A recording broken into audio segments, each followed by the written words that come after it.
Yes, people, welcome back to GNA TV and Chelsea Fan TV for another transfer news show. Chelsea still on the search for a midfielder. Chelsea still trying to sign Malo Gusto, who we're going to talk a bit later on in the show as well. Chelsea still trying to be active in this market as of what we're being told. We're going to talk about Enzo Fernandez, Malo Gusto. We're going to talk about Caicedo. We're going to start off with obviously Thiago Silva, a bit of Joao Felix, etc. We're going to get basically just going to bring ourselves up to date. We're going to bring ourselves up to date on everything that's happening right now. Once we've gone through that, a big call-in show today. Open discussion, giving you guys the opportunity to come in and have your say on everything Chelsea, everything where we stand to this point. Now, what are we, a week away? Just over a week away until the end of the window. What will Chelsea do? Will we see one more signing come in? Well, could we potentially see two? Or will we see none? What is Todd Bowley's plans? What are Eghbali's plans? Where are we going? Don't get me wrong. It's exciting times at Chelsea. It is really exciting times at Chelsea. But it's trying to understand where we're going and what we're doing and what's next. And we're all kept on sort of the edge of our seats at the moment. Not sure the next step of what Chelsea are going to do. We know that we like to suddenly react and just sign players. And we've seen it in the past with a Mudryk, which was done in 8 to 10 hours. With a Madueke, even though we was linked to, got, just dropped on us that he had been signed. Maybe Todd Bowley and Eghbali are doing the same thing as we speak right now, trying to get these things done. And we're going to talk about them. Like I said, Malo Gusto, Caicedo, Enzo Fernandez, all of these top players that are linked to this football club. It is exciting times for Chelsea, but it definitely is definitely for the future. And even the summer that we've got coming ahead. And we are going to go through everything right here, along with opening the lines. But before we move forward, let's cue the intro.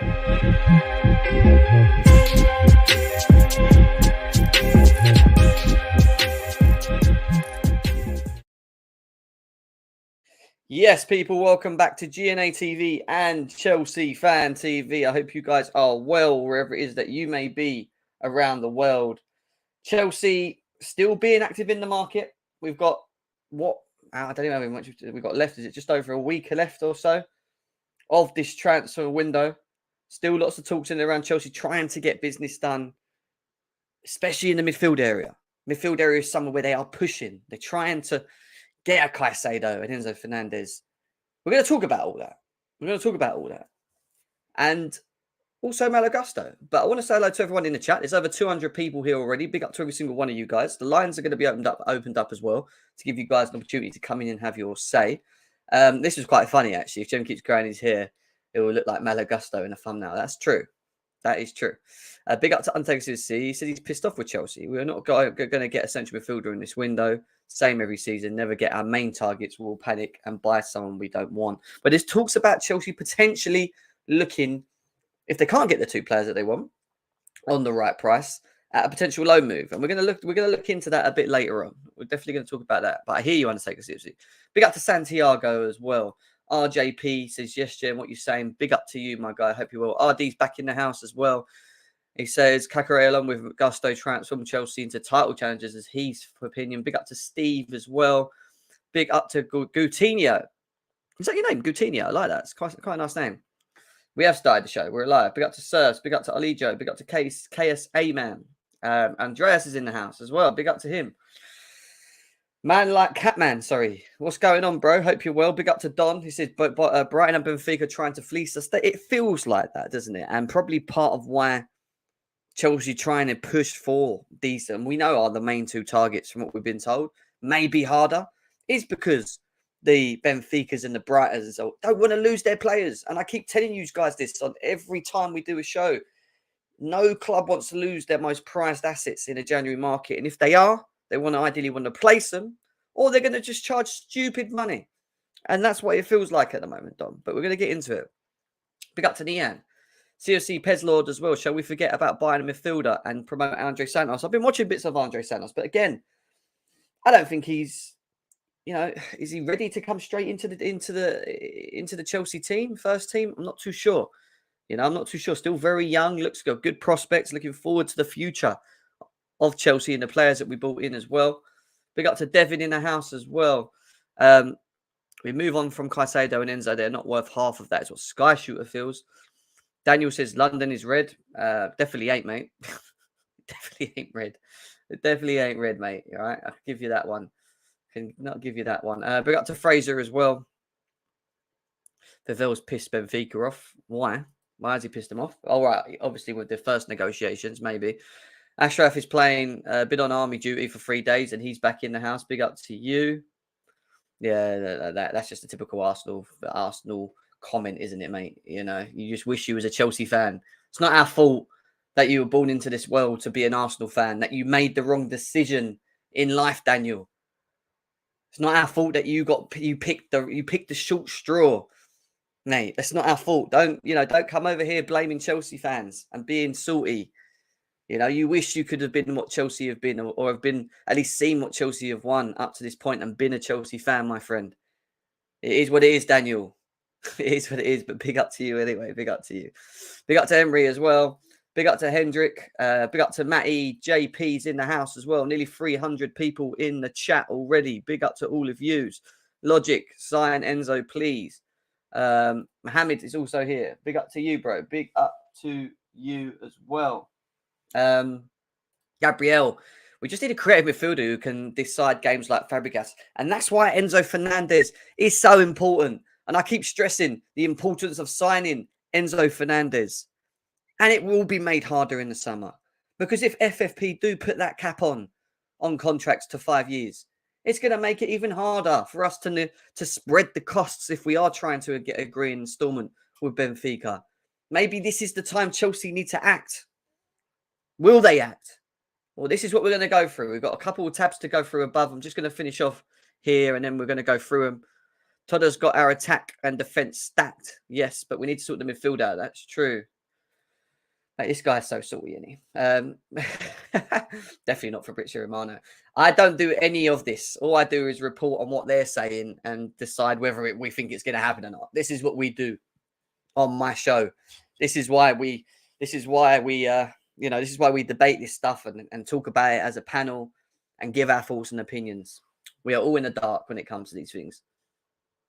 Who else have we got here?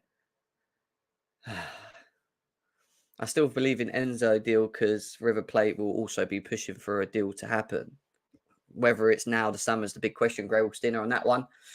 Big up to you. Tank, nice to see you. Who else we got here, man? It's everyone. I'm going to be here all day. Arsenal fans should not be allowed here. Well, let's be serious. We got an Arsenal fan in the chat watching a Chelsea stream. That says it all, doesn't it? That says it all. He just wished he was a Chelsea fan. What is my thoughts on making Reece James at a DM? No, is the answer to that. Reece James is needed in the right back area. That is his best position. That is where we have been successful. That's where we supposedly at the moment look very balanced when he's back. We've been told that in the Fulham game, Reece James will be appearing at some point throughout that game, should be back for that game, which is good news for us as well. But as a DM, no. But we've got to bear in mind, guys, and we're going to talk about it in a second. Kovacic will be back. Jorginho's never injured. He's always fit. And N'Golo Kante could be back in between mid-Feb, beginning of March as well. So let's see. Well, who are our next options when we miss out on Enzo and Caicedo? Good question. And the answer to that, Eric, is I don't have a goddamn clue. I genuinely don't. I know there's talks around us looking at potential loanees. Not any names as of yet. I've heard people talking about Kone from Borussia Mönchengladbach. I've seen some other people mentioning Camera and others, etc., etc. So I don't know. Maybe Chelsea don't sign a midfielder. Maybe Chelsea only want the prioritised midfielders, which unfortunately are going to cost a bit. And maybe they feel that if they can't do it in January, maybe they have to wait to the summer. Big up to Soham as well. Nice to see you. Bantu, everyone that's here. I'm going to be here all day if I go through all this chat. Big up to every single one of you. I find it odd. No other big clubs are after Enzo. Have you heard of any? JP, we know you don't like Enzo Fernandez, all right? We know you don't like Enzo Fernandez, brother. It's fine. The reason no one's coming in for Enzo Fernandez in January is because, obviously, price tag, but probably because at this point they don't actually need midfielder. Maybe in the summer when they decide to offload players and they want to look at bringing in players, that is where they'll look at someone like Enzo Fernandez. And that's where I think they will. But Chelsea, on the flip side of it, are in dire need of a midfielder. We need to have strength in depth in that position. And on top of that, we need that type of profile, which is what Enzo Fernandez is, which I keep saying there's only one other person that has that sort of profile, which is Frankie de Jong. So, yeah, man, big up to you. Big up to you, my man. Big up to Deals in the house as well. Nice to see Deals and everyone else. Right, let's get into things. I've just done 11 minutes of just talking to you guys, but I like doing that. I like mixing with you guys in the chat. Big up to JP that says, I get it. I just don't think he's worth the price. That's fair enough, mate. I agree. Price tag on the price tag side of things. I think it is a lot of money. Right, let's get into things. Let's start with the El Monstro Thiago Silva, reportedly set to extend his contract at Chelsea for another season, guys. How happy are you with the fact that Thiago Silva could be a Chelsea player until he goes to 39, from what I believe? How do you feel about that? I'll tell you how I feel. Ecstatic.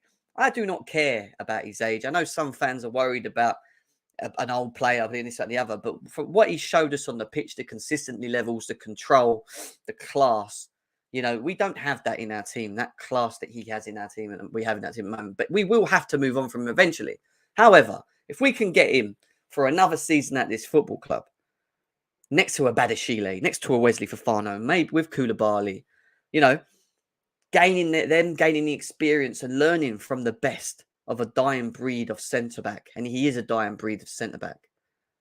Yeah, he's class. He's absolutely class. Yeah, I don't care what anyone says. Then why not? And even if that means we slow down his minutes and he doesn't play as much as he has done, which we've forced him into playing, we still want to have that type of leader, that type of player, that type of quality in and around this football club. And that is what Thiago Silva is to Chelsea. Yeah, I'm happy for it. I'm happy for it. And you guys in the chat, over 300 of you here at the moment, smash the like for Thiago Silva. That's all I'm going to say. I've not even said hit the likes yet. But if everyone loves Thiago Silva and they want him here for another year, I want everyone to smash that thumb below now. Let's see how many likes we can get from hitting that thumb. Over 100 people on GNA TV, but only 30 likes, guys. Come on. Smash a like for Thiago Silva. Smash a like if you want him to stay at Chelsea. And the same at Chelsea Fan TV as well. It's over 217 of you guys there. Smash them thumbs. Smash the thumbs for the El Monstro. Yeah, look at them likes go up on Chelsea. I love that. Come on, guys. You could smash that over 100 likes easily, Chelsea Fan TV. If everyone hits the likes there now, it's over 220 views. Get it done. And the same with GNA TV. Get them likes up, man. Get them likes up. Thiago Silva will be future Chelsea coach, is what Jack says. Thiago will create the beast out of Badiashile. Yeah, maybe this is what I'm saying. Experience, learning from the best. Learning from the best. Get them likes run up, like Dills is saying as well, guys. Please. Best thing of keeping Silva is the knowledge he gives to our young defender. That is it. That is literally it. This is why the El Monstro needs to be with us. He's a Chelsea look, mate. He is. I'm sorry. I don't care. I would love it if he stayed and we actually won the league with him here. I really would. I would, but I don't see it happening, unfortunately, in his time. But who knows? Who knows, guys? Who knows? Smash the like for another year of De Silva being the person that calls players out.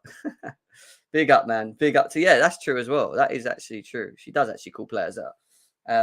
Well, N'Golo Kante, we're going to talk about him in a bit. He's obviously looking, from what we've been told, mid-Feb, beginning of March, is what we've been told.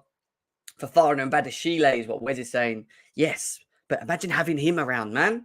Imagine having the El Monstro completely around. Let's move on. because I want to fly in through feeds quickly. We're going to open up the lines as well. Nearly 400 people here, 15 minutes in. Big up to all of you guys. Let's talk about, where is it? Where's he gone? Where have you gone, mate? Come back. Come back. What have I done with it? No. Oh, it's up here. There we go. I found it. Let's just quickly talk about Joao Felix, because you keep hearing a lot of rumours in and around him. And obviously, we know he's on a short-term loan. Fabrizio Romano on YouTube has quoted saying, if Felix tells Madrid, I am happy at Chelsea, I am going to Chelsea, then Madrid will know that they will have to find a way with Chelsea. I'm not going to lie, but that is quite a dumb statement from Fabrizio Romano. I'm not trying to call him out or anything, but that is a little bit of a dumb statement. The contract that between Atletico and Chelsea for his short-term loan doesn't have any option to buy in it, but we've been told there's a clause that can be activated. We've not been actually told whether that's true or not. The player will still have to go back to Atletico Madrid at the end of it. Let's be serious, right?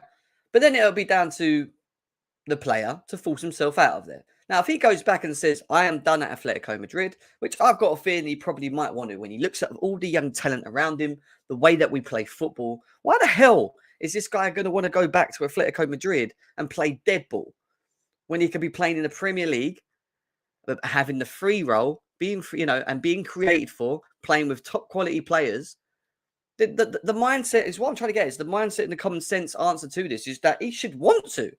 Now, the only reason he might not want to is that over this 6-month period, it don't really work for him in terms of his actual ability profile fit in the Premier League.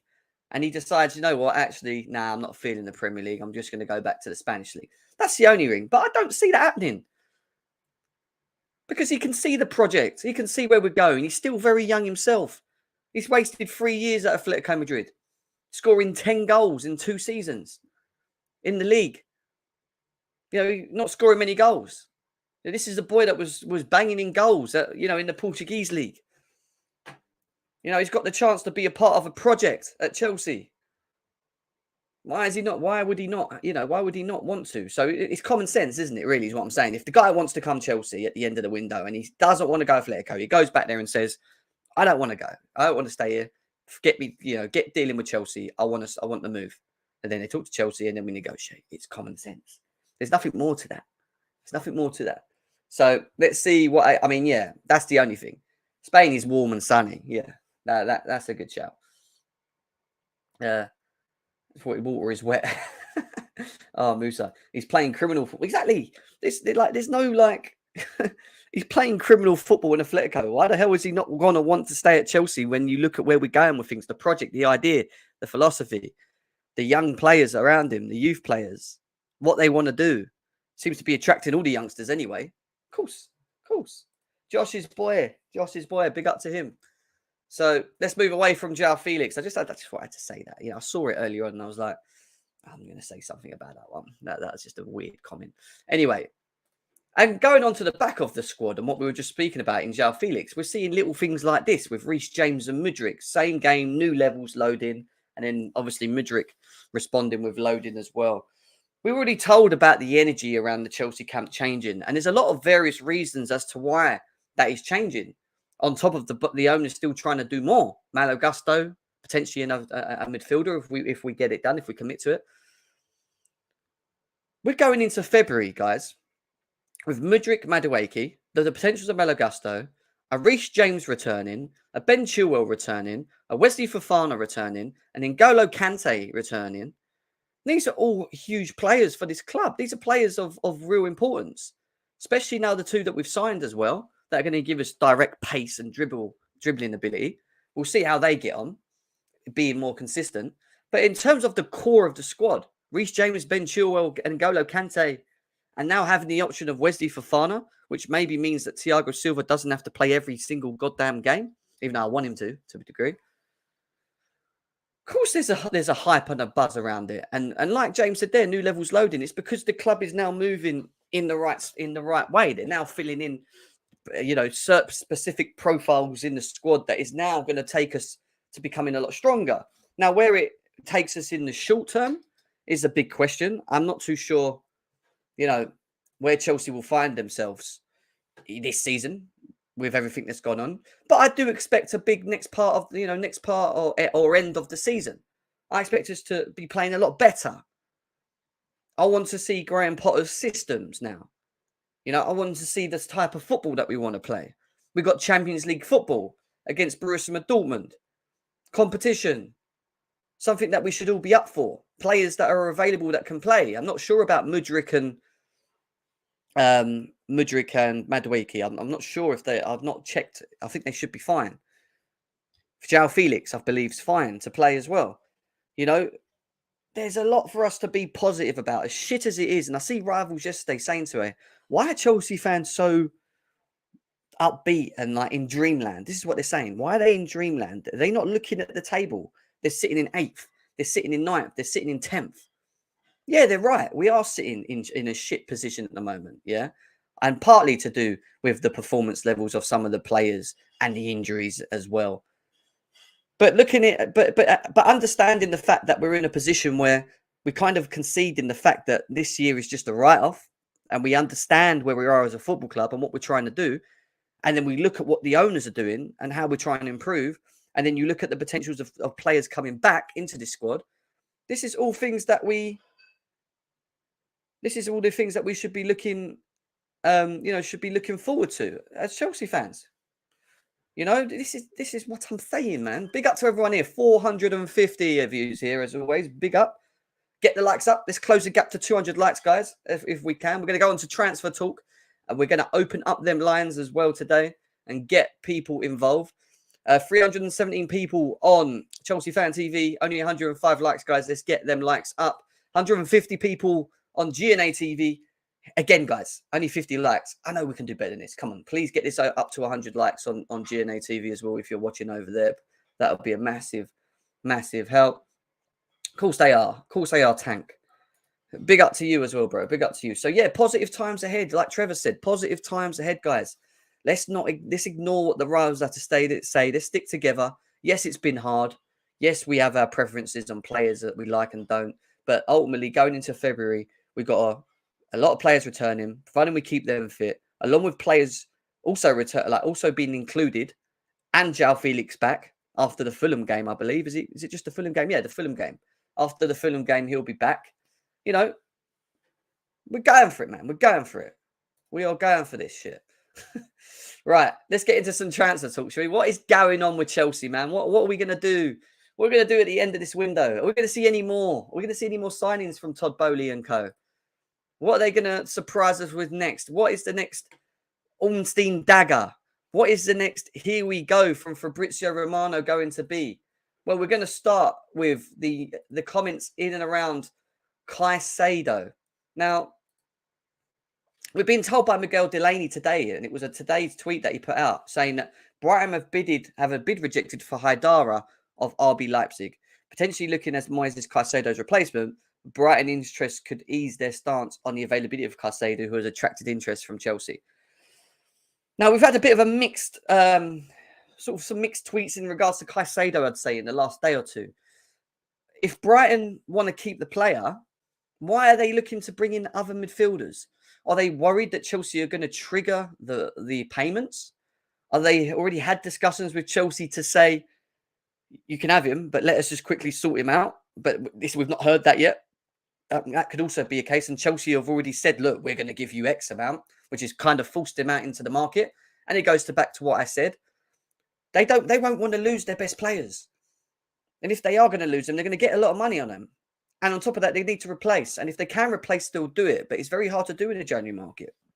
So have Chelsea laid down what they can do or will do before the end of the window for Caicedo and given Brighton a bit of time to try and maybe fill the gap, if this is true, and they have tried to approach Leipzig for Haidara?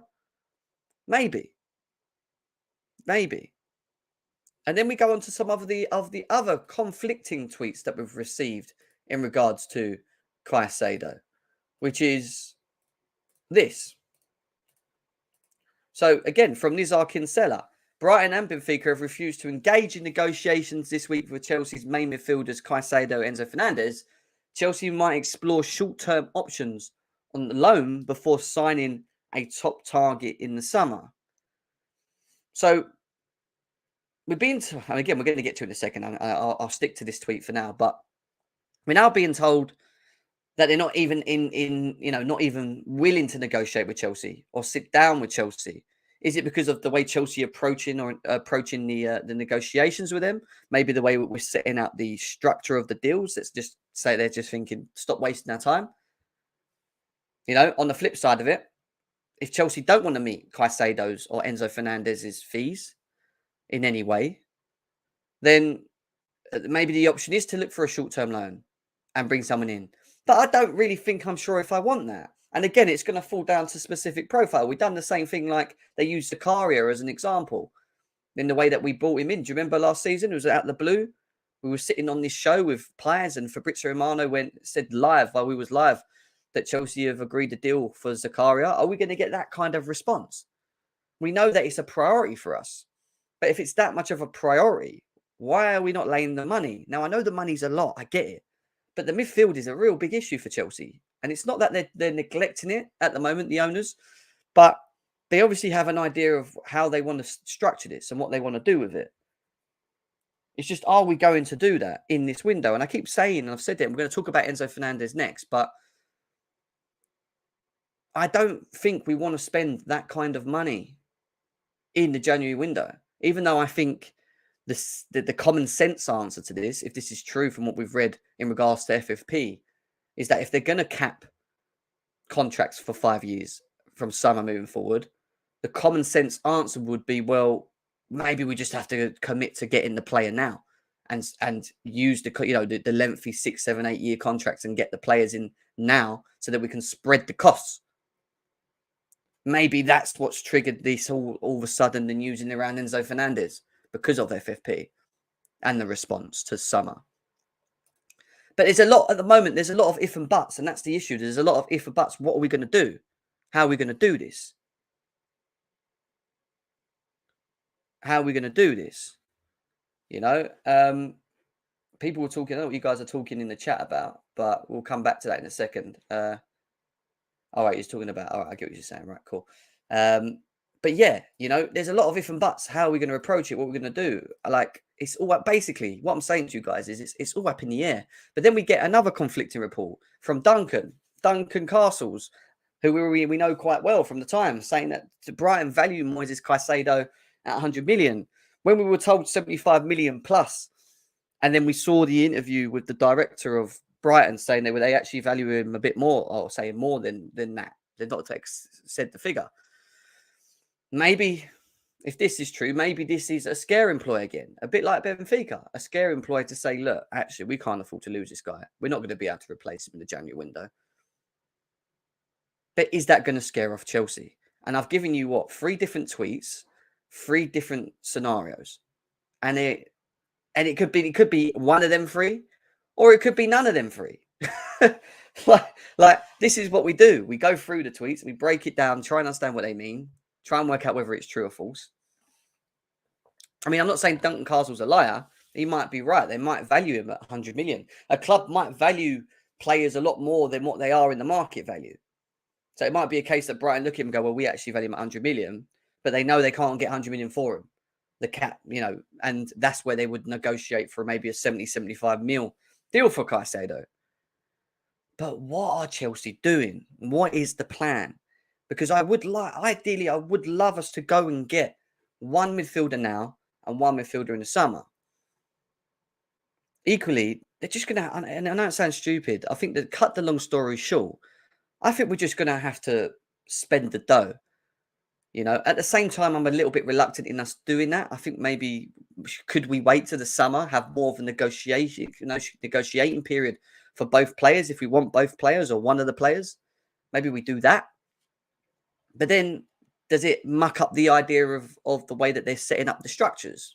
Because if the FFP do set a 5-year clause on it and we've still got to pay 120 million for Enzo in summer, and Moises Caicedo has a smashing year and they want nearly 80 to 100 million, things don't change. You can negotiate, but the price don't change.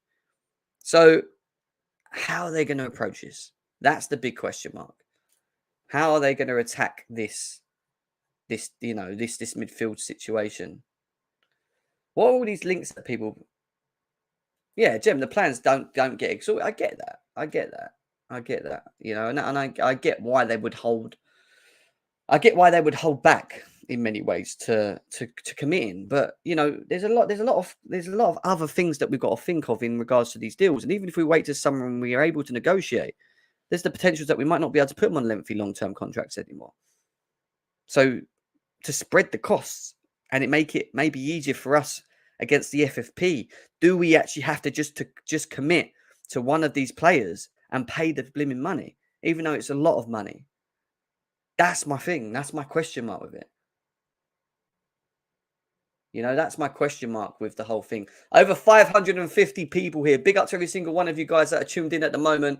Let's get these likes up. Let's try and get up to 200 likes on both channels. We're going to open up the lines as well very soon to give you guys a chance to get involved. But need more likes, guys. So please hit the thumbs. Please subscribe as well. GNA TV, which is my channel, is on the road to 10K subscribers. We're nearly there. But I just need your guys' support. I need your guys' support on that. And on Chelsea Fan TV, we're on 171K subscribers on the road to 200K. Something that we're going to try and do or try and close very soon. So, yeah, please subscribe to both channels if we can, but also hit the likes as well. Right, let's move away from that. And then we're going to talk about quickly what Fabrizio Romano quickly said as well. Let's quickly have a look at this. What Fabrizio Romano said via Piers as well. He says that Chelsea are prepared to do something in the final 2 days of the window. If they don't land Enzo or Caicedo, maybe a surprise name. Remember Zakaria? Chelsea are ready. So Fabrizio Romano seems to think that if we don't get our two main targets, we're still going to end up signing someone. And that slightly worries me if it's just a loan again, because that tells me we're just going to probably have a hat full of names, put a hand in it and pull it out. And I don't want seconds and thirds and fourths and tenths. Second, third, fourth, tenth. We ain't got tenths. So second, third. I don't want third or fourth options. Sorry. I don't want third or fourth options. I don't want that. I want us to get our targets. But, that's, like you said, that's an if. If they don't go for Enzo or Caicedo, do not be surprised in the last 2 days if Chelsea go for loan moves. But who the hell can we go for on a loan move? Christian, thank you for the €5 donation, but you've not said anything. So I don't know if it's something you wanted to say, bro. But you've not said anything for the super chat. But big up to you, man. Thank you for doing that. John Anderson says Jem is a real man. Big up to you, man. I appreciate that. Thank you for being a member as well. Appreciate it. Gary, nice to see you, man. He says have faith in the process. Seems they have a plan, and this is why I'm waiting, because as much as we're talking about. What could we do? And I'm digging into the tweets and giving you different thought processes to what I think they mean, which is just my thought process. At the same time, they could be doing, like I said to you, they could be well ahead with what they're trying to do. They could have maybe pushed Brian to say, look, we're going to give you this money. We'll give you a bit of time to sort out what you need to sort out. If you want to replace, do it. We won't say anything. Like, it could be that. We don't know. It could be that we've got the money ready for Enzo Fernandez and we're just leaving it a bit and trying to play a bit of bit of cat and mouse, which I don't see the point of, because we already know that Benfica want the release clause. I don't know. We could be doing so many things. Galib, big up to you, bro. Nice to see you in the chat. He says, I'm trusting in Vivell. If we don't get midfielder this window, we'll see why. Just don't panic. Yeah. Trust. I mean, we've got a board now. We've got a team. I guess. We're going to have to just give them the time. They're showing us actions. They're trying to get things done. And that's the one thing I will say. They are showing ambition, the owners. They are showing ambition. We're going to get to Gusto very soon. Just going through the chat. If you listen to Steinberg, Chelsea don't want to look fooled by price tag. Yeah, but that's normal. I get that. Big up to Honourable Dixon as well. Nice to see you, man. Thank you for being in the chat as well. The contrast between the summer and winter transfers should give everyone an idea of what is to come. They're working. They are working, and we've seen, deals being done out of the window where they're just like, tomorrow we're asleep, so we open our eyes the next day and bang, Chelsea have agreed to deal with this one. Chelsea are going to do a deal with that one. agreement in place, meeting this, meeting that, Ornstein, Dagger, Fabrizio Romano. Done. Unless I get anything from them, I ain't really interested. I'm going to be honest with you. I'm not really interested from much of what most other people say, even though we go through the tweets. I can't. I just can't do it. Enzo Fernandez, where are we at with it? Well, Fabrizio Romano says this. Chelsea have approached Benfica for Enzo Fernandez 1 week ago, but no changes. Rui Costa has been very clear again. 120 million euros or nothing. No fresh proposal made as things stand and no contracts with Benfica. So this proposal that Chelsea are going to go, proposed thing of Chelsea are going to go in with a new offer may still happen. Maybe there is an element of truth to that. Or maybe they just ain't. Maybe the Enzo Fernandez and Chelsea thing is not happening. Maybe the door's closed on that. Maybe the other option we got is maybe we try and get him done for summer and we try and do an Nkunku type deal. We try and tie Benfica and the player down to us, agree a larger installment, which they're going to want in some way, 50, 60, 70 mil, and say, look, you know, we need the player now. You guys aren't willing to let the player go. You keep the player out of courtesy. Look after him, you know. Keep him all right, fine, no problem. But this is what we're going to do. And you've got, you know, we want you to agree to what we want to do with him in the summer. Maybe. We don't know. That could be one of the things we're trying to do. Maybe this is a summer setup for Enzo Fernandez. I don't know. But like I said to you, it will, in many ways, make things slightly harder with FFP coming in with a 5-year contracts and capping. So, I don't know is the answer to this. We do not know. We've also got this comment here from Simon Phillips, who says, according to the Times, Chelsea astonished Benfica by formally offering to meet Benfica's 106 million asking price for Enzo Fernandez in December, only to attempt to negotiate the fee down in January. We know this. You know, and now that a Chelsea journo's come out and confirmed this and said it, and it's not just come from a Benfica coach's mouth, which is what we've heard, doesn't surprise me. Again, what annoys me with that, and people go, yeah, but it's a negotiating thing, like every owner does it. I get it, but you know the strict rule is that they want X amount of money, and they want either an installment plan with a bigger thing up front. Why the hell would you offer them a contract that totals up to 90 million or 80 million and not get nowhere? And then fizz off, you know? And that's the thing. I get we're trying to negotiate it. I get the whole, you know, that's how business works. You know, it's a bit of a bidding war. But I don't know. A lot happened in that period, you know, with Enzo Fernandez not training with them, sitting aside, talking about going to Argentina, waiting for Chelsea. You know, like they've obviously told him as well. You know, that they've obviously told him as well that they're going to do something. And then all of a sudden he's back in the team and he's playing well and kissing the shirt. And I don't know, man. I don't know. That's all I'm going to say. Yeah, I saw that, Josh. I saw that comment from Barcelona saying that they're looking at Enzo Fernandez with what? What money? What money are you going to get Enzo Fernandez with, man? What are you doing?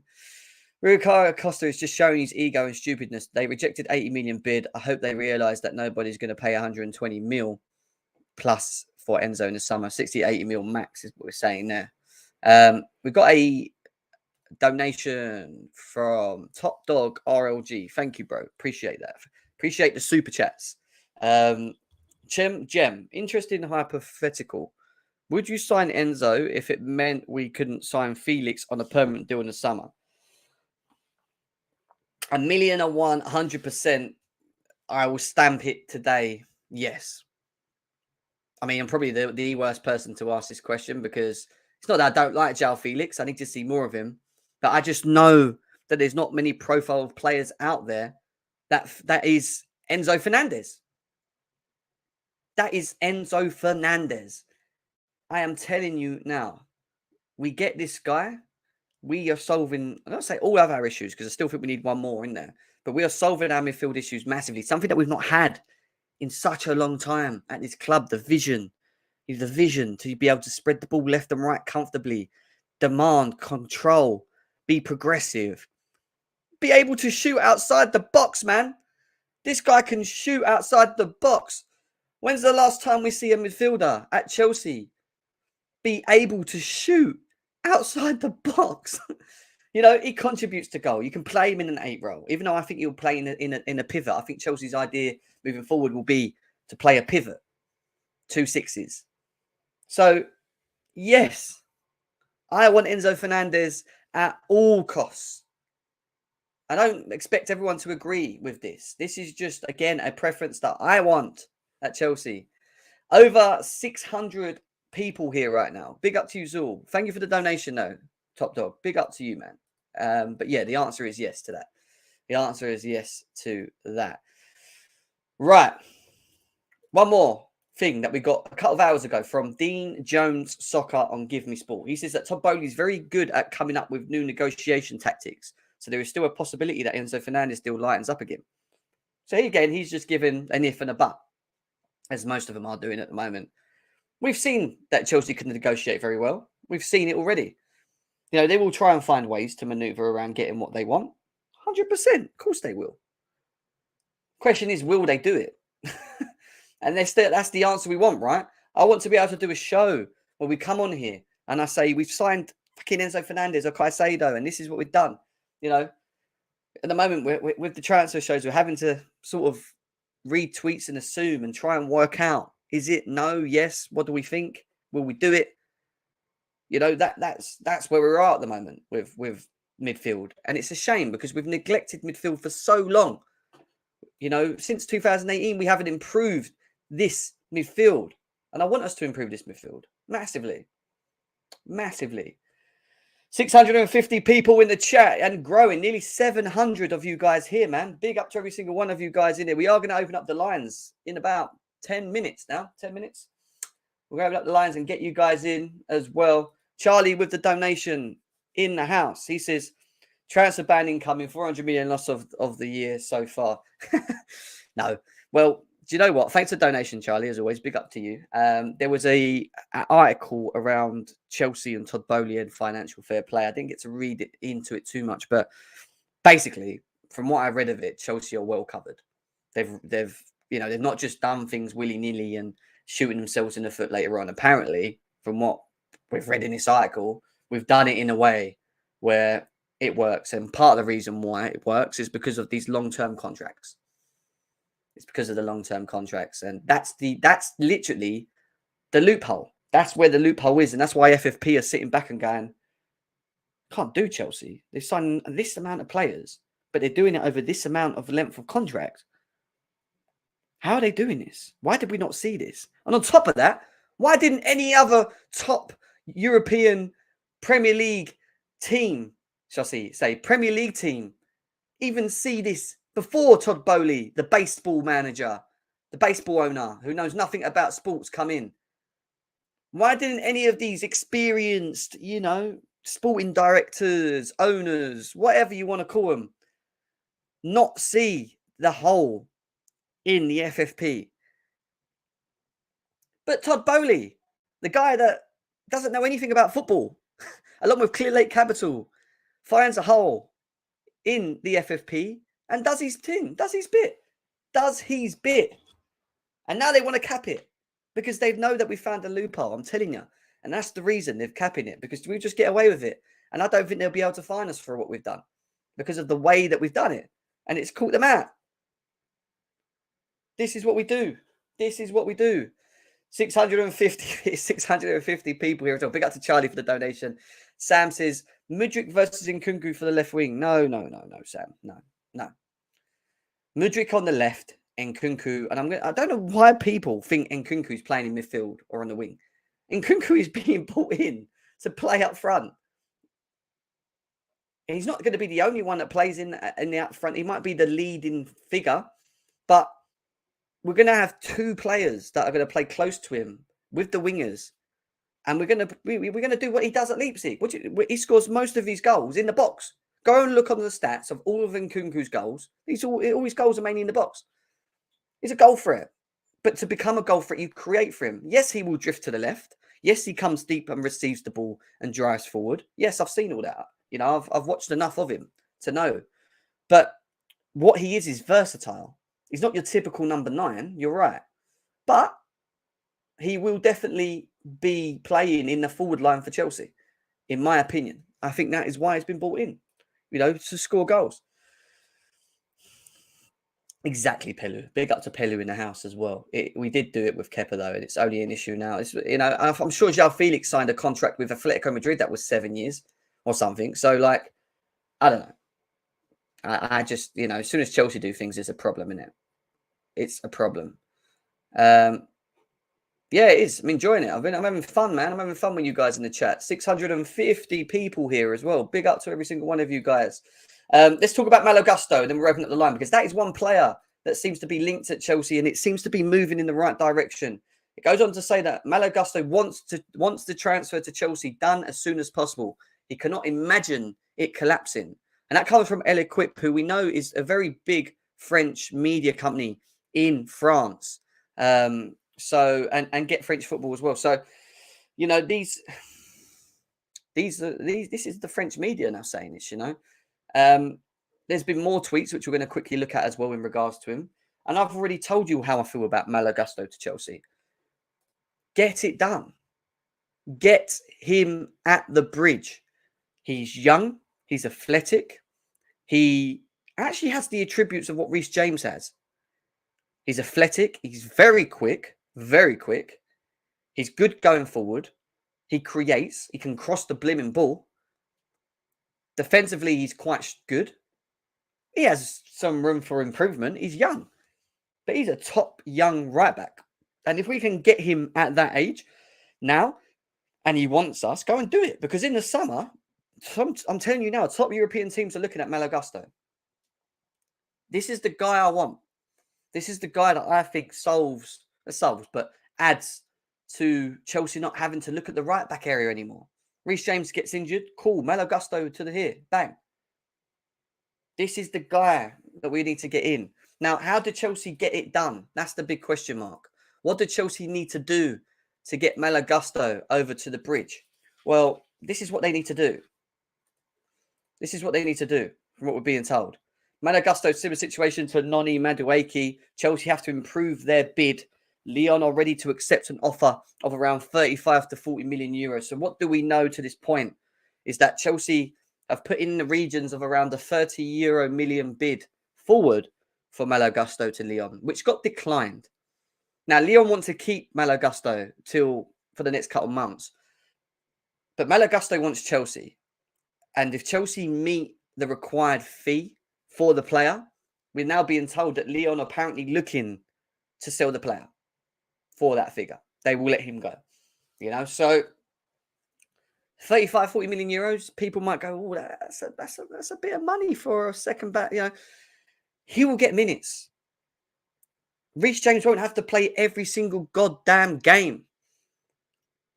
We play, all right, maybe not next season because we might not be in the Champions League, but we usually play 50 games a season.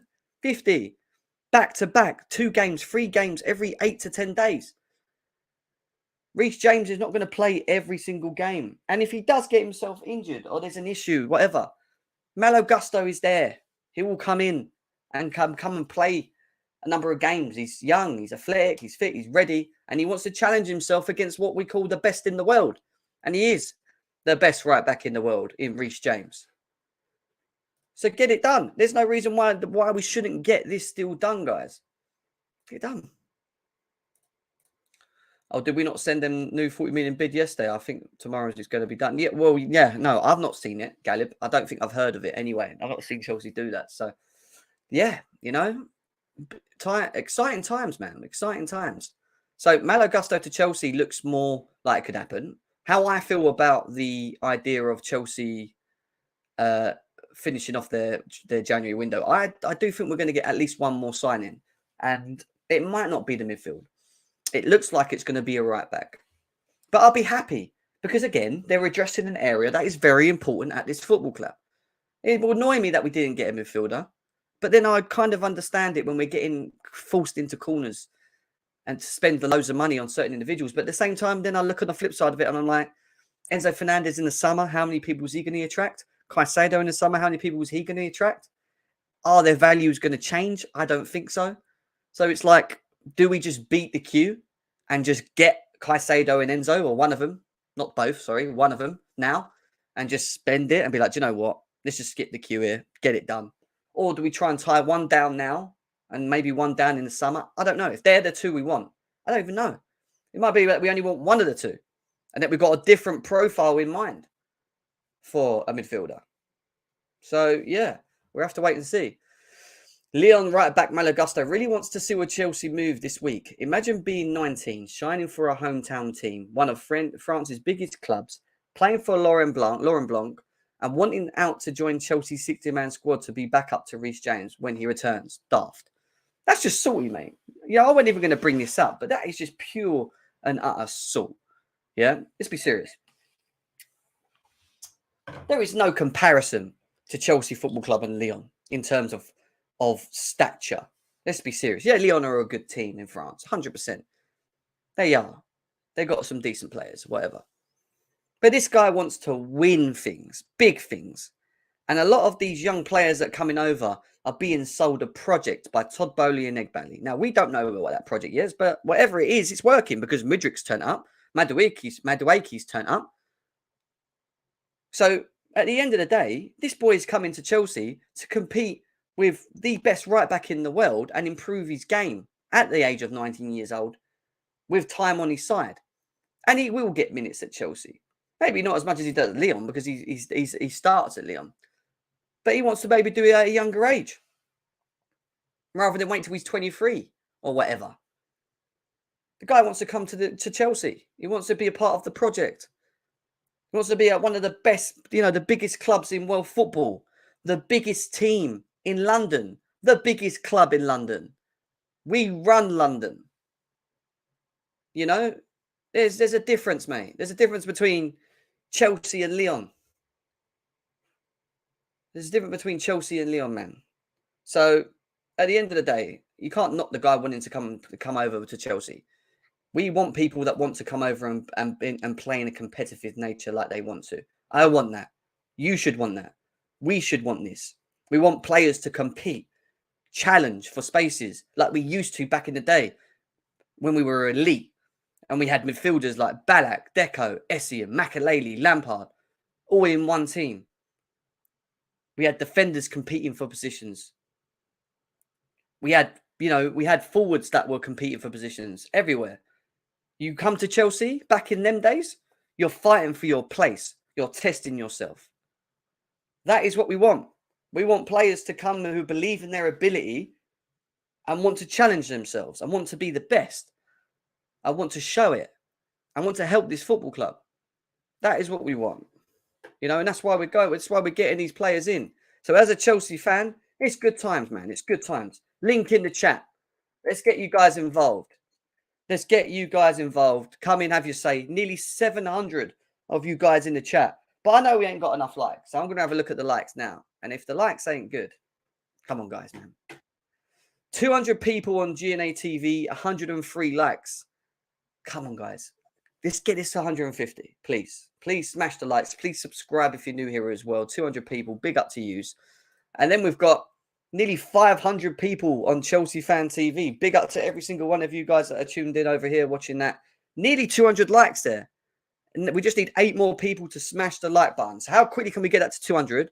And how quickly can GNA TV get it to 150 likes? Come on, guys. Let's get the likes up. We have CFC Cyprus in the building. What is happening? Hey, yo, what's up? I'm all good, man. How we doing? Yeah, I'm all good, mate. My camera's fucked, though. That's the only issue. How you doing, bro? It's fine, mate. No worries. So how are you feeling about the transfer market as we speak at the moment, mate? Well, I'm feeling optimistic, to be honest. I do have quite some hope now that our players are coming back. We're trying to get back on track. We're nearly there. That's the good thing. Now, my only concern is how is the board going to deal with these transfers and how are they going to manage it? But the bigger part that we have to deal with right now, importantly, as Chelsea fan, is to try and back our teams home away and try get the wins and the games. That's all I want so far. The boarding team, they need to do their job. We just need to support the team however we can. That's all I'm trying to say. Mm. Up the Chelsea. Up the Chelsea and up the CFC Cyprus, mate. Big up to you, man. Thank you for your comments on that one. Kai, what is happening, man? What is going on? Hey, It's nice. It's becoming a pleasure to actually have you back on, man. Coming on hey more man, often. Yeah, whenever I'm on home office, I can make it, man. Happy good. Independence Day, everybody. Happy Independence Day. You ain't doing this Frank Lampard stuff here again, Hey Jesus. man, it was a good Independence Day, man. But yeah, man, all is good. Chelsea is doing all right, man. I'm still optimistic for a midfielder. I think Vivel is gonna do his thing. Really? He's what Chelsea needed, man. The Who guy are they knows going what to he's get, doing, Kai? man. You tell me who they're going to get. Who do you feel confident that Chelsea are going to get in midfield then? I think Enzo's coming. Oh, please. I think the big Please. one is coming, man. I think he either coming this winter or in the summer, but I think they will strike a deal, man. I think the fact that they keep coming back for him is just shows how much they want him, man. And it's like we already spent 100 million on some kid from Ukraine, so I think like a World Cup winner is also manageable. I think we can do it if we can get. I think if we can get them to kind of spread the fee like we did with the other signings, FFP wise, obviously the payment thing is different. But if we can make them to agree to it, even if we pay them 4 or 5 million more, Yeah. I think in that case let's be wrapped up, man. And I think if Boli makes that signings, Jim, I would Kai, honestly, I would shut my yeah. mouth for the next 10 years, bro. I I would mean, not complain, bro. me and you. I mean, when it comes to Enzo Fernandez, I've wanted I this guy love for him, man. so I fucking love him, blimmin' man. long, Yeah, mate. This is the he's guy so that good I've on the wanted ball, bro. for. Oh, mate, I don't think most of you understand it, but there is some that still question it. I'm just like, why, man? Are you Bro, let watching me this? tell you a short story, yeah, and then Josh, you go ahead, yeah. Yeah. I was watching the Liverpool game, yeah. I was watching the Liverpool game, normal, casually, enjoying me a good beer, bro. I'm looking at Hall and Mount run through the counter attack, right? I see Mount give a through ball, it goes outside, man, for a ball kick, for a goal kick. I'm like, Kai, you can either get mad or you can realize that maybe one day we're gonna get an Enzo in this team and things will change. And you know what, Jim? I looked at it optimistically, bro. So from now on, I'm looking at this optimistically. Hopefully, we'll get Enzo, we'll get Caicedo, man, and things will start looking up for Chelsea. Because as far as attack, we are sorted, man. Like I'm happy with our attackers, man. So am I. And one of the things that I love about the attackers that we signed is how direct they're going to be. Their dribblers are going to, they're going to. I mean, Mudrik's. Yeah, I really think he's going to be special. Madueke is going to be interesting to see as well. Yeah. We dropped the interest in Anthony Gordon, which is great news as well from Thank the God, Northern man. Echo. Thank God for And the that. Rice, we dropped the interest of Rice as well. Who else, man? All we Nando's need is Rice. for Liverpool. All we need is for Liverpool to do us a favor and take Mount, bro, and I'll be the happiest guy in the world, bro. Nando's Rice is gone as well. So, what wrong? What more wrong can we go for this? But anyway, yeah, midfield, I'll be honest with you, I'm still not sure, Kai. I think we might just sign one more and I think it might be a right back. I'm just not sure. I really want Enzo, but it means that we're going to Yeah. have to pay the money up. So, can I actually see us doing that when we've been told that we don't want to do that? That's the problem right now. I'm like, Bro, I don't know. if you remember the thing with the who was it? Bruno Fernandez as well. They also Yeah. didn't want to sell him, man. They also didn't want to sell him to United. But in the end, they just struck a deal with them. They were also very fucking reluctant to let Bruno Fernandes go, man. But that's the thing with Portuguese players. When they come to the Premier League, they do well, man. And True. I think he will do his best to get him, man. So let's see, I man. hope so. Let's see. I hope so. Josh, you got the key. You got the Frank crown sign. What's going on here? I just forgot to change it. Listen, in a day of, joy for some people, never forget who your real legends are, right? So Yeah. management aside, respect Frank Lampard. I don't like this. I don't know. This is like a recent Twitter version thing that these kids do where like if they don't like a guy or they think he's past it or they don't like him as a manager, they slander the shit out of him for whatever reason.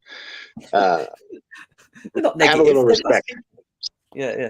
They're nice people, guys. It might be you might see them at Lewis's, but they're not negative. They just share their opinions. Carefree Kev. It's all right, mate. It's all right. Don't worry. Go on, Josh. Continue. Yeah, I just forgot to take it off. That's why it's on there, man. Yeah, no, I think we'll definitely get one midfielder in January. I don't know who that's going to be.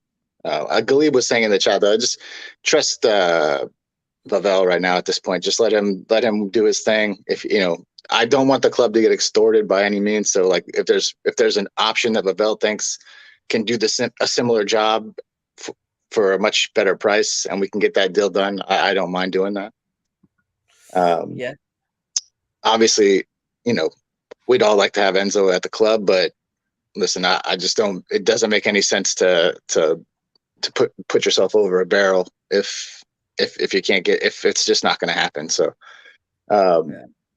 yeah, I mean, it is what it is. I still haven't gotten any clarification. I don't know. Next time you talk to Ben Jacobs or whatever, if Enzo has a release clause, which is what I've read in multiple reports by big Sports Illustrated, ESPN, big media outlets, that it's a release clause, which and if that's the case, that payment can be broken out over the length of his contract, or if it's a buyout clause. And in that case, that whole lump sum has to go on your books. I haven't seen any definitive answer on that. From everything I've read, it's a release clause, which makes me believe that if they pay the release clause, they can break that up.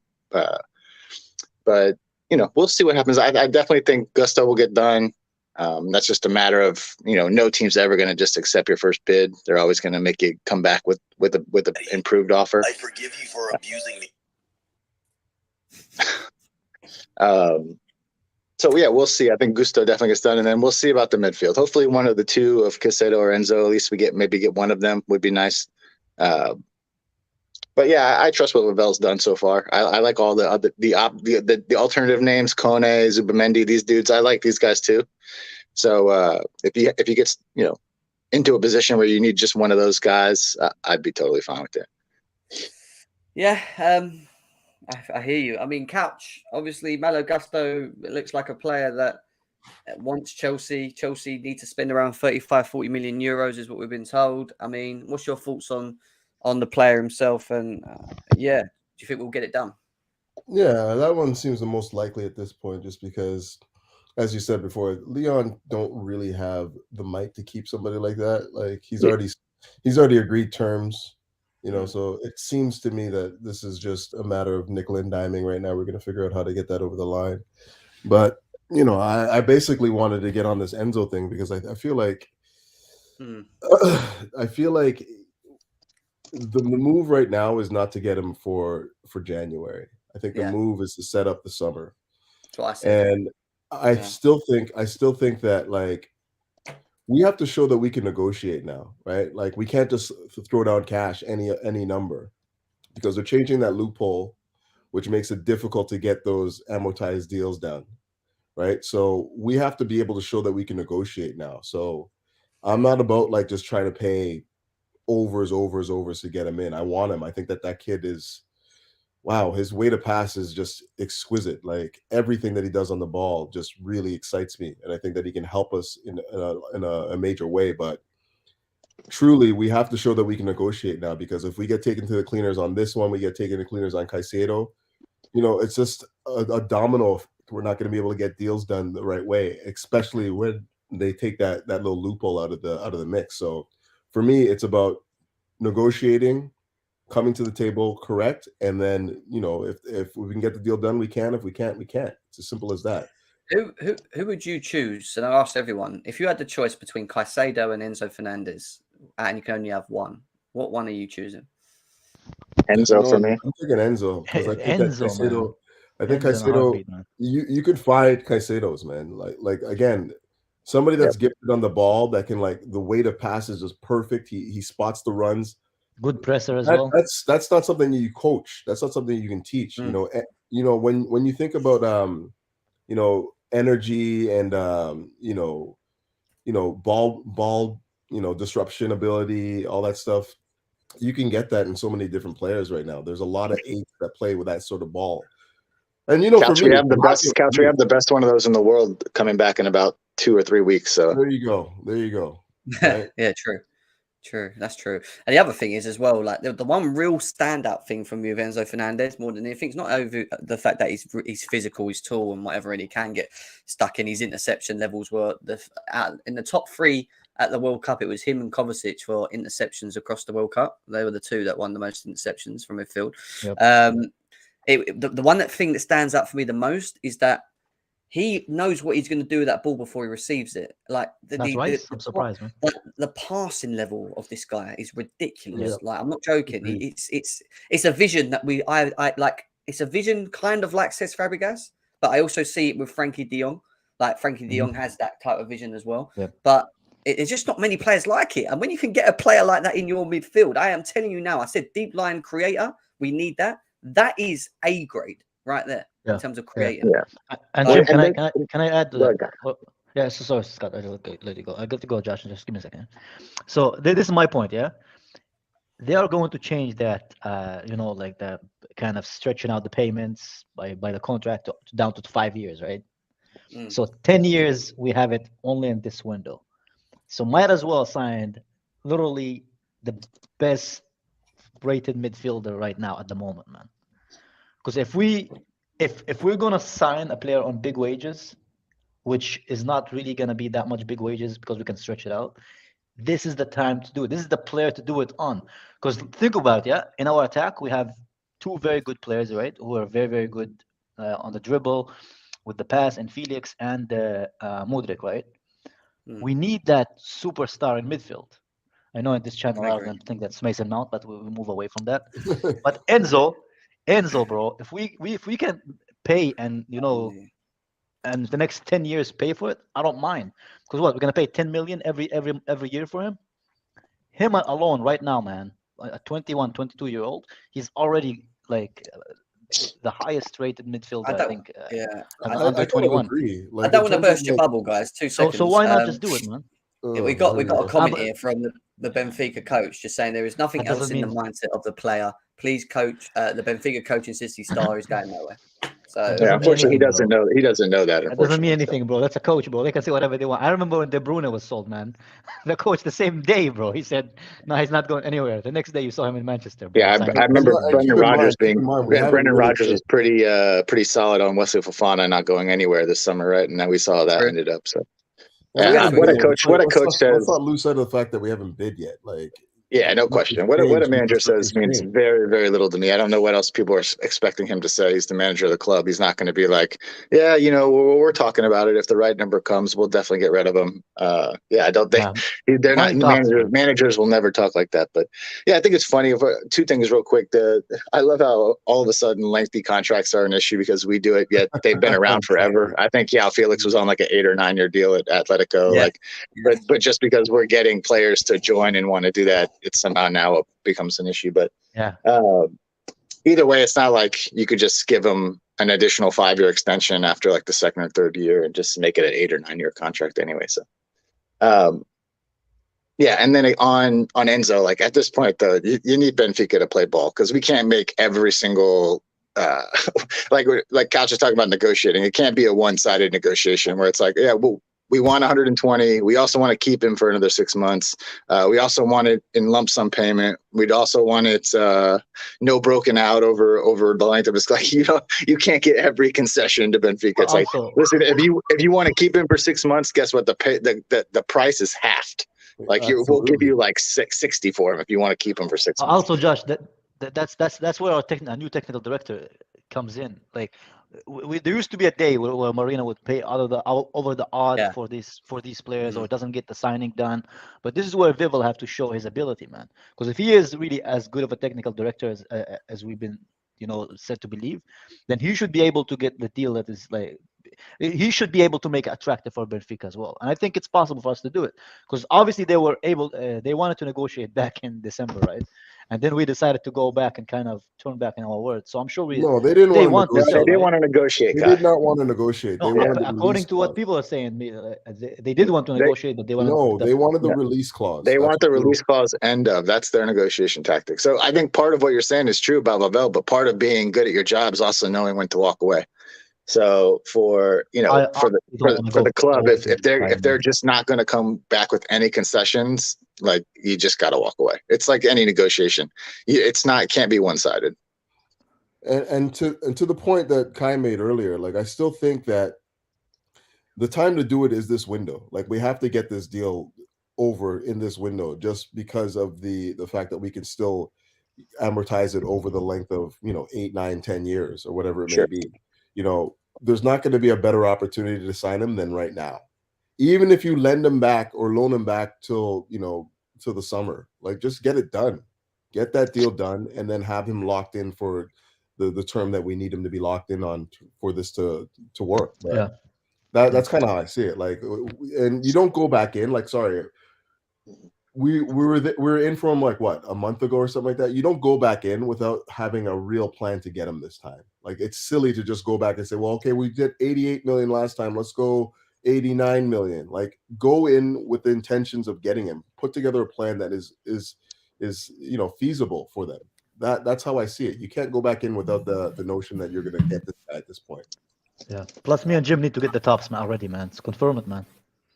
Jim, I know you're getting an Enzo shirt, bro. Yeah. Give me Enzo Fernandez, man, all day of the week. I mean, the Benfica coach keeps declining it. He keeps saying, nope, nothing. He's our player. So I agree with what you're saying, though. It's more than the coach. If Chelsea come back with what we believe could be an offer, then I think the owners of Rui Costa are going to actually look at that. But it's going to have to be a very good installment plan. It's going to have to be something that's going to really, push them to do it. But Dan Angel, what are you saying? If he's not talking, we'll go to Alex. Alex, what are you saying? I don't know. What are you talking about? Just go here. We're talking about Enzo Fernandez to Chelsea. We were sort of wondering, we're discussing whether Chelsea will lay the money before There's the end of the January nothing window. else. It says there's nothing else in the mindset of the player. Benfica coach said that's over. This is going nowhere. So some Nowhere. people say, look past what the coach is saying. Others, what are your thoughts on it? My thoughts on it: Chelsea put the 100 million for Mudryk. Now we're paying dividends for that. Okay. By now we're in the rebuild. By now they can use us for money because they know that that's the last window we can afford to pay that much high wages. They're gonna use us. So if we're not prepared to pay that kind of money for Enzo or Caicedo, you ain't getting none of them. Might as well give up on it and see it for the third one, for the third option. School out. You see us getting the right back in Malo Gusto? That seems like something that I could think happen. that I said it 3 weeks ago, about a week ago. It's done. I think it's done long time. Like that's not even a thing. But midfield, I seriously doubt it. Even though that's a big. One of our biggest issues. Yeah. That's the issue that we need the most. I don't think we're signing anybody based on how the market goes and how the other clubs look at us and how basically the UFA came with that new rule for the next. Not new rule. We're gonna try it. It still didn't pass it. We're gonna try it. Do it so that before the summer transfer window, the rule is gonna be changed. We're gonna try it. So if it does it, I'm pretty sure it will go through, because who's gonna oppose that? Nobody. So if the rule goes through, Chelsea, they found the loop, they used it, they shut the loop down. Now we gotta pay. That's all it is. Do you see us getting any of them? If we don't do it now in the January window, do you think it's again something that we'll go for in the summer window? I think we're probably, if we don't sign Enzo now, the only option I can see us, if Enzo does not get turned head by Messi going to PSG, because the way the transfer window looks, there is a lot of clubs that could be in the midfield, like Liverpool, Real Madrid, PSG needs the midfielder, Manchester United needs the midfielder. There's also an options for the midfielder. Caicedo and Enzo is not the only ones. There's De Jong, there's Borussia Dortmund midfielder. There's Mount is on the transfer market apparently. So there's plenty of midfielders for sale. So it depends who gets which ones. For example, De Jong probably will go to the club with the Championship League. Good Manchester United. Bellingham can go to Real Madrid based on the same thing. We're going to pay a substantial amount of money for him. Chelsea only option in the summer I see, like based on the money, Brighton with Caicedo. That's the only option. I can see. Unless Lavia does not go to City or City. So for me, number one is probably would be I would like Lavia over Caicedo over anybody. But I don't know how Manchester City will go. But so for me, I think Caicedo is the only one that we can get in the summer. Interesting. Even though we're being told Caicedo is being valued at around 100 million. I mean, they've Now, done it to get him in January. No. Yeah. They said it because it's a January. Yeah, That's the reason. Yeah, I mean, we've got N'Golo Kante coming back in February. We've got Kovacic being back for Fulham game. We've got Jorginho. We're just going to have to suffer for the next, I don't know, get away with that, should we say, until the summer, yeah. Another thing that could affect the longevity of Jorginho and Kante staying at Chelsea. If we don't see prospects of it, we will be panicking and get the. I don't see any panic in this group. I don't see any panic. Yeah. You know, if they want Jorginho, they'll keep him, but I don't think that that's the long-term goal. They're rebuilding this entire thing. Like, there's going to be some clear-outs that we did not expect. I'm looking at a numeric thing. Couch? I'm looking at a numeric, not the quality, the numeric. You have to have numeric account of each position. Right, but even with that said, you know, the summer's going to come. Those guys are going to leave. And then you think about who you're going to bring in after that. Like numerically, you're going to bring in replacements, right? Yeah. You don't want to handcuff yourself. You don't want to handcuff yourself with guys you don't want just for numbers purposes, right? So like if Jorginho's not in like the long-term plans. That's not what I'm saying. I'm saying if we don't see a prospect that replacing it, we don't want to be cut with the pants down. I see. Right, well, there'll be plenty. There's plenty of midfielders. There's plenty of midfielders in the summer that will be available. Why am I hearing myself talking? I don't know. Somebody's volume is on madness. Who has an arm walkie talk? I think it's Dan, isn't it? Or is it Kai? Probably Kai. No, it's Dan Angel guy. Dan Angel, are you there? He just sits there and doesn't say anything. Well, remove him. I removed him. He come back in. How he can? And he comes in by himself, or he can stay in the backstage. But he's not talking. But yeah, look. Who knows, man? Who knows? All I can say is that did we expect Chelsea to sign 2 forwards in this January window? No. No. So I didn't know. You know, what I would say is the way that we have been moving up to this point would not surprise me if we've got 1 or 2 more surprises by the end of the January window. Yeah. None of them are going to be midfielders. That's the problem.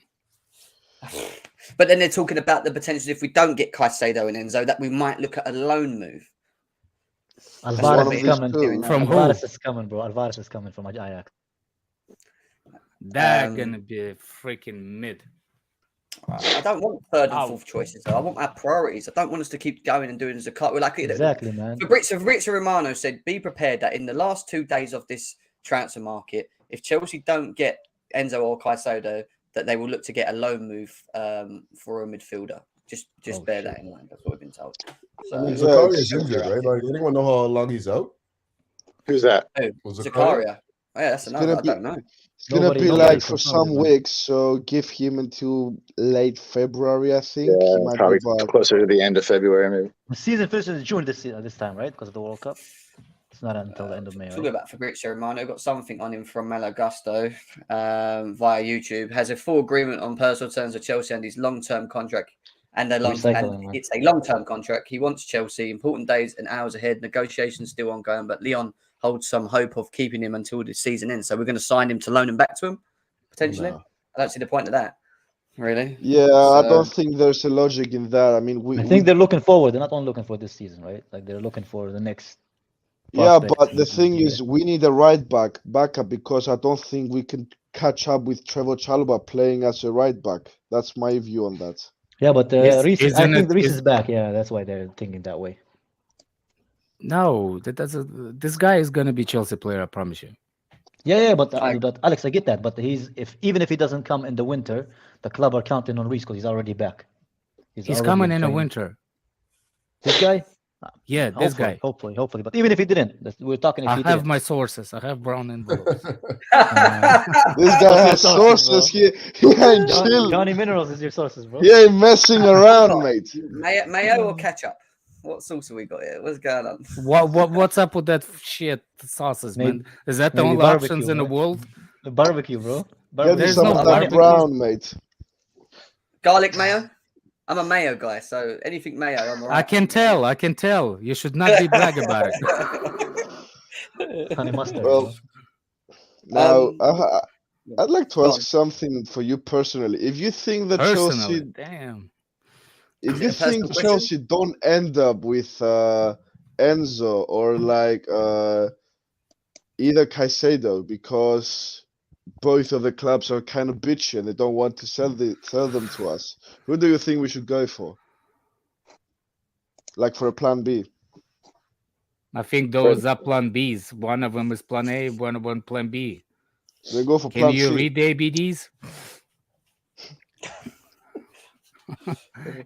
One of them is A, one of them is B. Like, Okay, let's I'll say plan C let's so it sounds see. Yeah, collective. let's go. Yeah. Yeah. I'll go for Neves from Wolves. That's Stop with Neves, man. This guy. You love Neves, eh? I do. He's not going to be that much cheaper than Caicedo. 60, 50 mil. Yeah, he's gonna be got cheaper. legs though, Neves. I'm telling you now, he's very slow. At 60 million is a lot of money for a player of his quality. What about quality? Kone 25 from years Brazil? old. That's a good question, Alex. I can tell. Hold on a second. 100 mil for what's his name, for Ukrainian blonde Ukrainian. It's a high money based on what? It depends how you're looking at it. He ain't So 100 tell me- million, though. 62 million. Whatever. It's actually 160 when the deal is whole thing done. Yeah, but you're talking about the add-ons, so if that's if Yeah. he's the Okay, you add-on, proved me then wrong. okay. But what I'm saying, like, let's see the mark that you want to value the Neves. Let's do this thing just for heckles. How much is What? he on transfer market? I It's, don't know what's the transfer market. £10. What is The it? website transfer market has value there. It says Oh, value. okay, I didn't know Who are we that. talking about? I'll have a look. Who are you talking about? Neves. Madrid. Neves. Neves? Okay, is that- Oh, I Neves. thought you were talking about what's his name, Lavia. No. No. I was talking about Neves realistic option if we cannot get anybody in the winter. He's 40 million apparently, and that was Okay, yeah. updated on the 3rd of November 22. That says there. Yeah, I think he's still young. He's not very old, to be honest. Yeah, he's 24 or 25 years old. He Decent doesn't look midfielder. like that though. So 60 is normal price, yeah. So that's what probably what they'd ask for him. He's So- 25. 25. Right Yeah. up his alley. Played a couple of seasons in the Premier League. Has a good range of passing. Has a good defensive awareness. Good defensive skills. He plays for Wolves, I understand. But where did if you want to bring somebody else that let's say Ukrainian blonde, where did he play before that convince you that he's 100 million? There's no record of him any kind. Champions Listen- League. 2 games. It's still Champions League, bro. Okay. But I do understand what you're saying, though. I wouldn't mind. Like, Neves. I think I'm He's he's no, playing no, the no, Portuguese team. Is he playing the Portuguese team? Yeah, he's played for Portuguese national team. I think he's a good shout. I'm not saying he's the best option. He sounds like squad guy to me. He doesn't sound like the guy that revolutionizes the midfield like we need. I feel like he'd turn into Jorginho after a while. Who's City entered for the Enzo deal, according to reports, man, in Portugal, man. What's that? City want Enzo, man. They Oh, I acquired don't for him. believe that. I mean, So that Pep does rate him. I will does take rate him. Ruben Neves compared to if we look. It's like it's funny when people saying like, please give me options B, C, D, whatever, X, Y, Z, the alphabet. What about give you an Kone? option. What about Kone? No, I give you an option. You said no immediately without even like bringing any name. It's because he's mediocre, Alex, man. I think we need more of an 8 than a 6. I prefer to get 8 first. 8. Hey, Our for club is fuck's filled with sake, 8. How many eights do we have, Jez? How many Nah, eights Jem, do we have? let me lie. You know. The reason why, yeah. Freaking, you're not lending, Wait, you're crashing. don't kill me. The reason why, I'm not crazy. The reason why is because if we're fixing this attack and we're trying to like revolutionize this whole team and we're starting you know, front forward positions. We got a centre back, whatever. Cool. I think let's get that attacking phase play started now. Why not just get the whole thing interlocked now and then we can go for a 6 properly in summer rather than going for like Because a Neves now? I'll answer We that. just bought Because 4 attackers. what we need, why we swear, need the man. 6, a specific 6, and this is why we talk Because we about someone have like Enzo all the Fernandez. 8s in the world.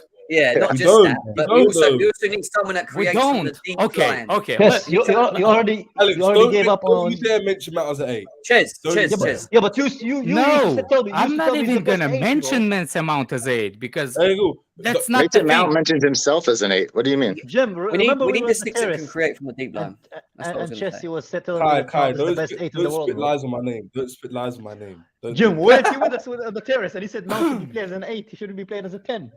You're changing, bro. You're changing, man, bro. First of all, No, I First of saw all, the light in it. if you think that Mount is an 8, the only thing that 8 we have in the midfield, you should check your values before you saying that my values on the Neves is the difference. Ruben How much- Loftus-Cheek, Hey, what cool. position? If you want Ruben Kai, Loftus-Cheek, how much what you pay- position?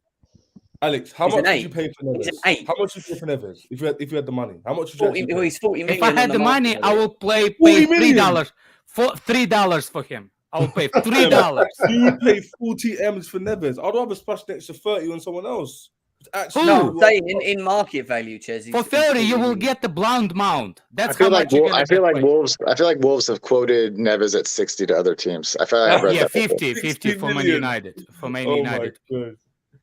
He's not a 60 million value in the market. He's not. I'm not saying he is. I just said that's what they I quoted him. agree. He isn't 60 million. I agree with that. No, but I'm Just saying my in terms of Frank, I'm saying in terms of like options to choose from, that would immediately like take him off the list. 'Cause I'll he's be not honest though, worth it. Ches, any player that Chelsea specifically want to sign in midfield is not worth their value right now. But Yeah, it's Chelsea. no paying question. loads of No, money. but Caicedo, 85 million to us is worth that. Does that make No, sense? I think it's Yes, too it much. is. No, that's It's too absolutely much, mate. bollocks, mate. What the I fuck? don't think so. No, You see, you see, man. and this guy telling me no. Oh no, No, we need 8. don't let me spit facts on you. You lot are watching the games I'm watching, man. We all watch the same games. Yeah. To He's not us- 85 million, Ches. No, he's 85 not. million. Yeah, I but I've never watched a game He's and not I'm like, gonna God be damn, we need some more Let me 8s. redeem myself here and I'll stop talking. Let me land my point. Let me I'm put not Caicedo's saying- transfer value in. I'm not saying he's worth 85 million in the market, or even to me, or even to us as a group. I'm saying to our football club and to what we need right now if we're trying to get top 4 or trying to have a respectable season towards the end, or even next season, so no one else takes him. It's worth paying the money now, doing a 6-year deal, whatever, spread the cost, and then we reap the benefits towards later on, or even short. Mate, his market That's what value I'm is saying. 38 million euros. Yeah, I'm saying about right. nobody, That's nobody, about right. That's nobody in because the it's world, January including in the market. summer, is going to pay 100 million for Caicedo. Nobody, even in the summer, it's never going to happen for Brighton. They better Never take. gonna happen. Okay. I have one Even question Neves so I is more can. than him. Yeah, I'd go like on. to ask one question so I can understand what's going on. Where do you think Chelsea will finish in this season so I can understand a bit where's everyone's 20th. standards are? 4th. What the Okay. fuck would you jump My from man 8 thinks to the we'll bottom finish and- top 4. Okay. Kone. What about you, Jim? What do you think? I think we are going to go up the table. I think going into February where we have players like Reece James and everyone else coming back and Kante, and with the new players we've got, I expect us to be, getting more points. I think we'll overtake people like Fulham and people above us. I'm not sure on Champions League, but I actually think we're going to finish in the Europa League spot, and I don't want us to. I'd rather us not. Okay, So- I find that more realistic, to be honest with you. I think like a Europa League or a Conference League is more Take care, realistic. Kai. But I hope it's Take care. no. Yeah, mate. But I don't really believe in a Champions League spot because right now we're talking about facing a Newcastle team that has not conceded many goals, the fewest goals in the league. Okay, we have Man United who are on form, we have Man City who are fucking amazing, and we have Arsenal who for some fucking reason play fucking football, and their fans are like fucking, we're gonna win the league. You live in our shadows. Fuck Chelsea. Small team. We're the team of London. Did you say United were on good form? Well, Look at them how they're playing. I don't tell you like Didn't they just lose? Didn't they just get their ass whipped from behind after having a 2-0 lead to Arsenal? Didn't they lose 3-2? I'm not talking to you about the game against Arsenal. I mean, we're talking about in general. Okay, let's say the Man City game, it shouldn't have counted. I agree on that. But I think that I think that there is no reason to debate about that because it's all about Chelsea that we're talking about. So let's focus. You brought it up. Check I agree. check the Ramsey from Villa value, so we can Ramsey. actually come back to talk about the midfield and not position of I Chelsea. mean, 55 million for Enzo Fernandez. By And the the way. freaking transfer market of the couple of days. Ramsey. I want to talk about Chelsea finishing top 4 when we Jacob don't have Ramsey. a midfielders. For fuck's sake. One game 28 at a million. time, man. Yeah. 28 million. 28 million market value for Jacob Ramsey. May I there we ask go. for a player to search? Got him. I'm not on it. I want you to search for Seko Fofana. Fofana. Who? Fofana who? Seko Fofana. He Seko plays for Fofana. Lens. All right, there he is. Yeah, 30 million euros. The market Okay. value. That was in November the 2nd that they worked that much. Are we trying to get all the Fofanas in the world? I just Fofana at the back, Fofana in the middle, Fofana up front. Chelsea Why going to not? win the Champions League. Hey! Super great. Potter. I just feel like this guy plays great. That's all. Nothing else. What about Amrabat? He plays for who's he play for now? Oh, for Fiorentina. Is he? Yeah, Sofian Amrabat. Yeah, she plays for Fiorentina. But Liverpool are interested in He's him. 25 million euros. Jesus. Well, there is deals to be done out there. It's just who Chelsea believe is their actual, their target really, and it looks like Caicedo I and want to know what the Couch wants as a plan C for the midfield. Then You already know where I'm at, man. who? I've been telling you Lavia from how long? Oh yeah, I know. Lavia is not an option in January. That's not a plan A, B, and C. How do we know that?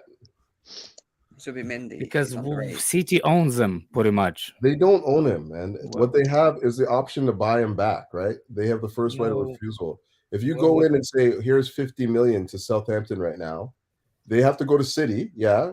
Do you think City's going to buy him right now with the glut of midfielders that they have right now? This is the opportunity right now. I as far think as I'm we concerned. have a buyback, not the first option. I think we have a Even if buyback. it's a buyback, why are they going to they just sold him 6 months ago. They're going to buy him back 6 months later to stop Chelsea from buying him? I understand, and Lavia is probably one of my favorites midfielders. You Have know a look at me. Latvia then. How I much just is he? think realistically cannot be happening in January. No, And he I'm won't. talking about the January window. He's Well, 25 million. Apparently, that's not true, is it? It's going to be a lot more than that. He must be double that now, isn't he? But 25 million euros back in November for Latvia. Yeah, these are just guide prices. Really, it's mad when you look at the market value and you think about what clubs actually sell players Yeah, I'm for. gonna Like say add 20 to 30 million to the market value for every player. Enzo Fernandez was 55 million euros in price, and then they want 120 million release clause on him. That's mental. So, Jem, what you were saying, just before I joined, you were discussing like options we could choose if we don't get Enzo and Caicedo, I'm guessing. Is that what you were doing? Like, Say that again, mate. Sorry, I didn't hear. was you guys going through like the other options like B, Yeah. C? We were just originally saying if it ain't Caicedo or Enzo, Chelsea are talking about a potential of a loan move, and that's what Fabrizio Romano said in the last 2 days. Chelsea might just go for a loan. So like, I think most of us will be happy with that. We don't just just get a random C choice. For example, Neves, like, I don't know. Let's say we got Neves at 50 million. I mean, he's not a bad player. He's quite a good player, but again, it's not really what we need in terms of like we could get for better quality. So a loan player like Lavia on loan is not going to happen. So who can we really get on loan? Who's young? Yeah, if you have an option to buy Lavia, you buy it. But I'm saying there's no young people who are like going to fill the squad pattern we've got like under 23s. Who are we going to get who's under 23s? A good DM. I don't think under 23s is as a thing. I think it's more like under 25, 26. But my point is though, who's young, who's a 6, who can actually get on loan? Not really. Why on loan? Why do you need to do it on loan? Because I'm saying what Chelsea are thinking of, not me. I'm saying for them. Because obviously, why don't we go for Kone from Borussia Mönchengladbach? He's meant to be decent, isn't he? No, if we can go for that guy from La Liga, Zubimendi, whatever his name. Yeah. That will be probably better than Neves for me. but I don't think we even linked to that guy. Do any Again, of you they're lot different think we'll profiles actually as get well. Enzo, That's though? the thing, you know. Do you not think we'll get Enzo? Do any of you lot think here if we get Enzo? No, for- I don't think we I get pray to Enzo the or Lord that we Caicedo. do, but I don't think it. If we get Enzo, I think it's only gonna Last time, I don't trust James' prayers. He wanted what's his name? You mean Declan Rice? No. Listen, if I had the keys to this Kunde. team, we'd be winning fucking Premier Leagues on back. Yeah, to back, we mate. will Don't worry about have that guy from Villarreal or from what's the name that Kunde, It's man. about Kunde. Kunde, yeah. Oh, Your Kunde. players are not answered. You But probably you say that he's in played the Barcelona, wrong- mate, playing every game, doing quite well over there. To be fair to him, but he's with Christensen, so what do you expect anyway? But What? That's the reason why they're actually doing well, because that's why he's so bad. you know how bad he is that actually Christensen took him out of, because he plays right back. He doesn't play center back. Yeah, but he's been playing. Right back quite a lot. Exactly. Christensen pushed him out of his prime position. Kunde's better than him. I forgot to tell that Lewis. Man. That's not true, by the way. He actually Lewis, plays. man. That is not true. Yeah, right back. Lies. Is the right Lies. back. Yeah, no, he plays right back, but he plays right back for France as well. So, Yeah, but plays fuck center back Kunde. he plays center back when what's his name? When Christensen have periods. yeah, when he has periods. Was it not him and it's Kunde and Christensen that play centre backs. I just looked now. They're both centre backs together. Yeah, They're both Yeah. center backs on the paper, but we're not Yeah. playing them. The left center back is not. So you're saying Christensen is the left center No, back? Christensen and Kunde, they play a 4-3-3, and Christensen and Kunde are their two defenders at the moment. Okay, That's what they're who's the right back and left back? Roberto and Baldi, whatever his name is. Alejandro Balde. Yeah, that one. Yeah. So they are playing. They're playing next to each other. That's what's funny about it. Actually, playing next to each other. That's funny. Yeah. But yeah, anyway, going back to Chelsea. Yeah, I mean, Oreo is their best defender, Yeah. but he's injured, isn't he? To be fair.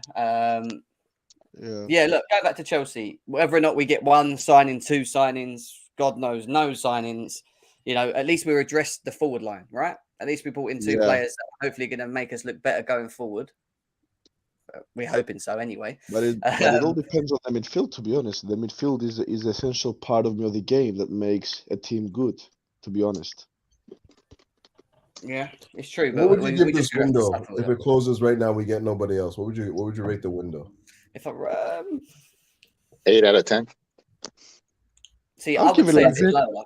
I think it's a bit lower. I think I'll give it like a 7, 6. Yeah. I'll give it 5. I actually give below 5 because our main problem. I'll give it a 5 as well.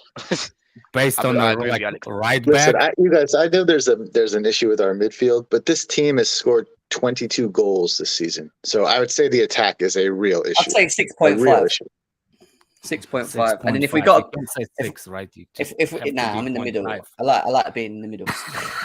And then if we got a midfielder, if we get Gusto, then it pushes it up to a 7.5. If we then hold get on a a second. midfielder, if we get a What? midfielder, then it goes up to a fucking 10. in my opinion. What? Why will it turn over for you from 6.5 to 7?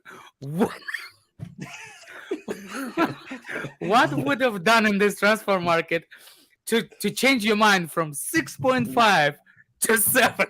Or That other 0.5 way is a big, around? that 0.5 is a very big difference to me in this world, mate. All right, like I keep that Well, that's what she 0.5. said. Yeah, look, people say about Andre Santos that's playing for Brazil. He's playing very well. We should give him the chance. He's an 8.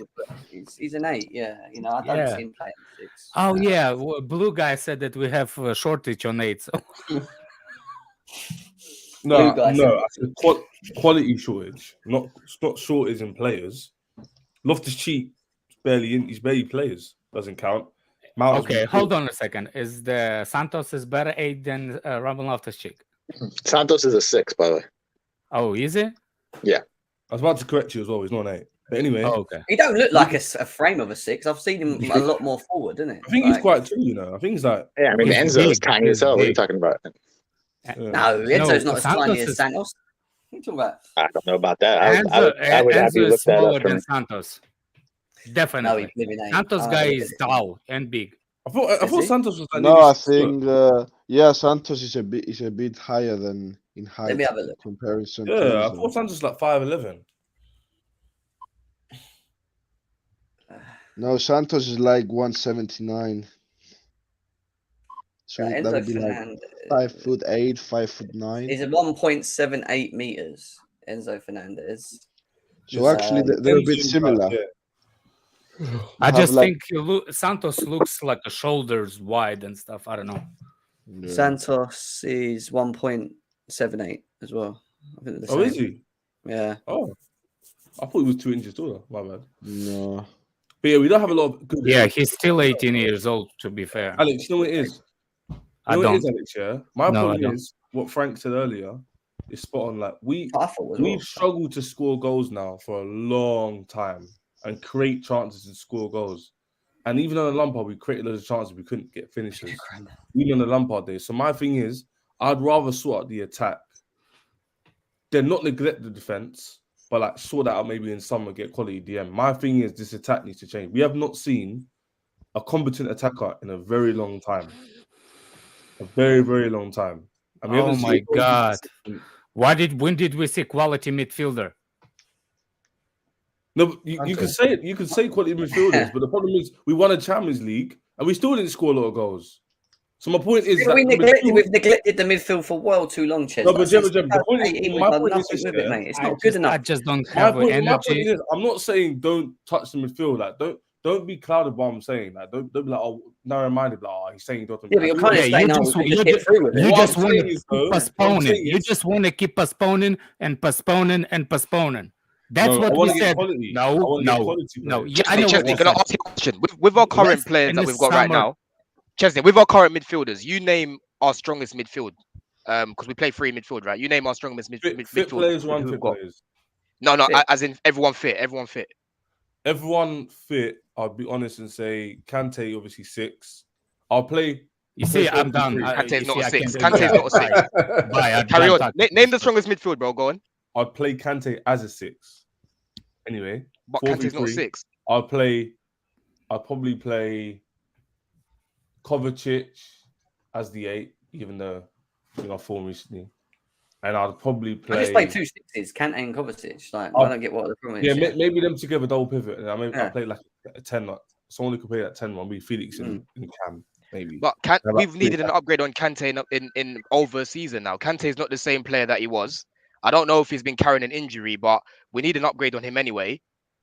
Like Alex said, if we don't get midfielder in this window, I'm giving it a 5. I know we've got attackers, No, but guys, but that would have never happened if we never had all these injuries. Yeah, midfield should have been our priority. The problem is what you're saying. 2 things can coexist at the same time. What I'm saying is this. I'm not disagreeing with you. I never said once I disagree with you. Or I'm being realistic. I'm looking at the market. I'm looking at what the players are trying to go towards. And that's what's stopping us. The club wants to get a midfielder. So everyone goes to midfielder. I know. Oh my God. What fucking midfielder are you going to get? Because I don't want, no offense, I don't want to get an option C, but I'd rather wait for someone to get an option A.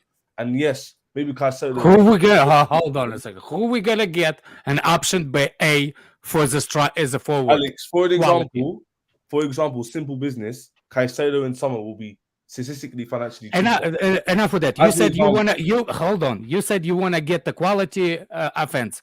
Tell me the name. Caicedo. Oh, for fuck's sake!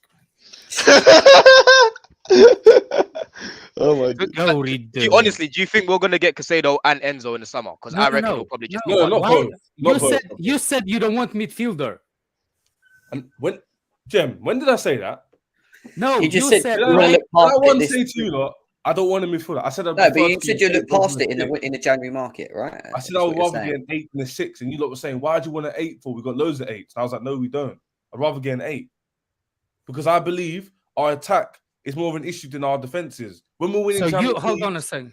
Let me give you evidence. When we're winning Champions Leagues, for example, not that long ago, even this season, we don't concede loads of goals. Yes, we have them games where we're poor because our defense is poor overall, but we're not conceding those. But we don't. Yeah, but there's score. no protection to the defense. But Jem, from the we don't midfield. score as a common denominator in general. Whether we're playing well or not, we don't score goals for a long time.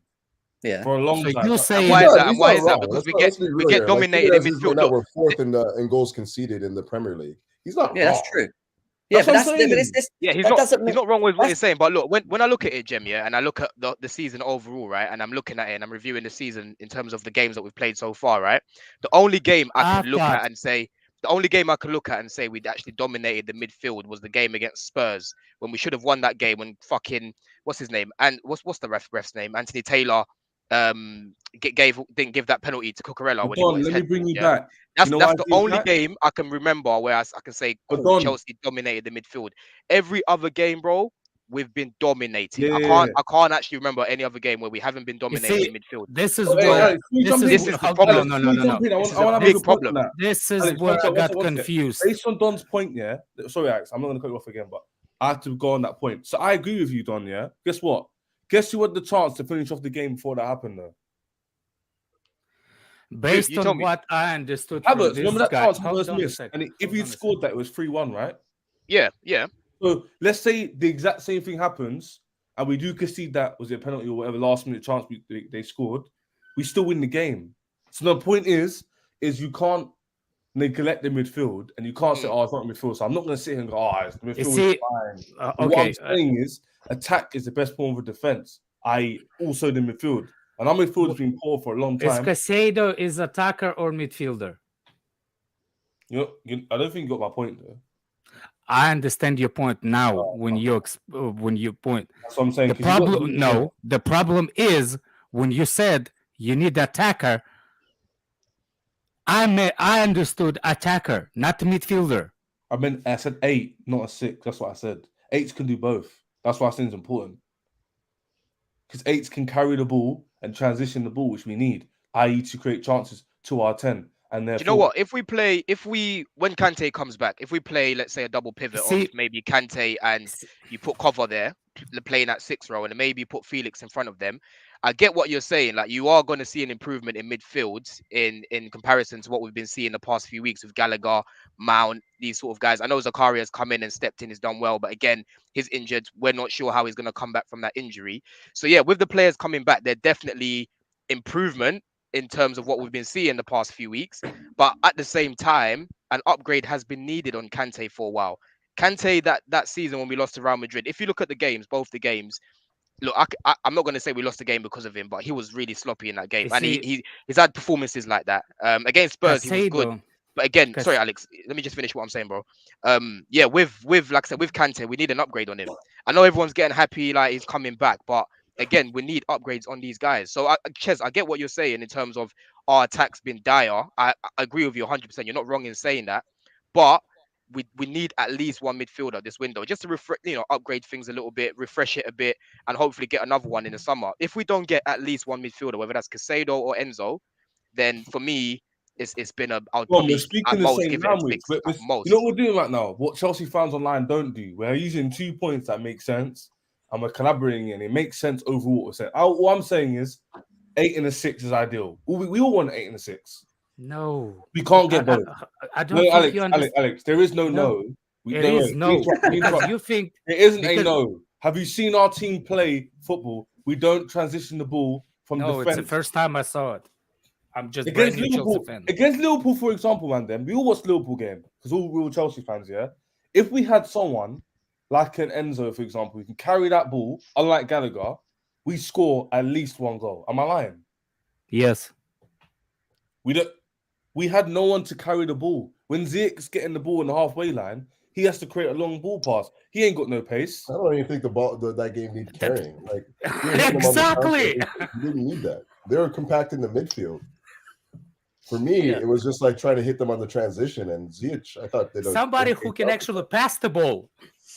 Yeah, no, we haven't got a specialist who passes the ball well. Yeah, that's what I'm saying. That's what I'm saying. I wasn't hating on Ziyech, Couch. I was just saying he had to a job at 8 would have done. So he was low down the pitch he needed to.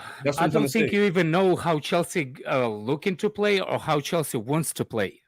Because if you think that we're looking for that kind of midfielder, no, we're actually looking for the deep line playmakers. The way I understand how Chelsea, and that's my opinion, we going 4-2-3-1, with sometimes 4-2-4-3-3. But if you play 4-2-3-1, what most of the time he played, he makes us play, where are you gonna You put don't the play 8? with an 8. You don't play an 8 and a 4-2-3. Exactly. So you play two So what? sixes, one But 10, and two wingers. exactly. That's But the it. 6s are different, not the Mm. regular sitters. What Yeah, this guy thinks of, and From what? for example, so you Yeah. think that Enzo is the guy that gonna create you something? Of course he is. Yeah, You lost That's what he is. already.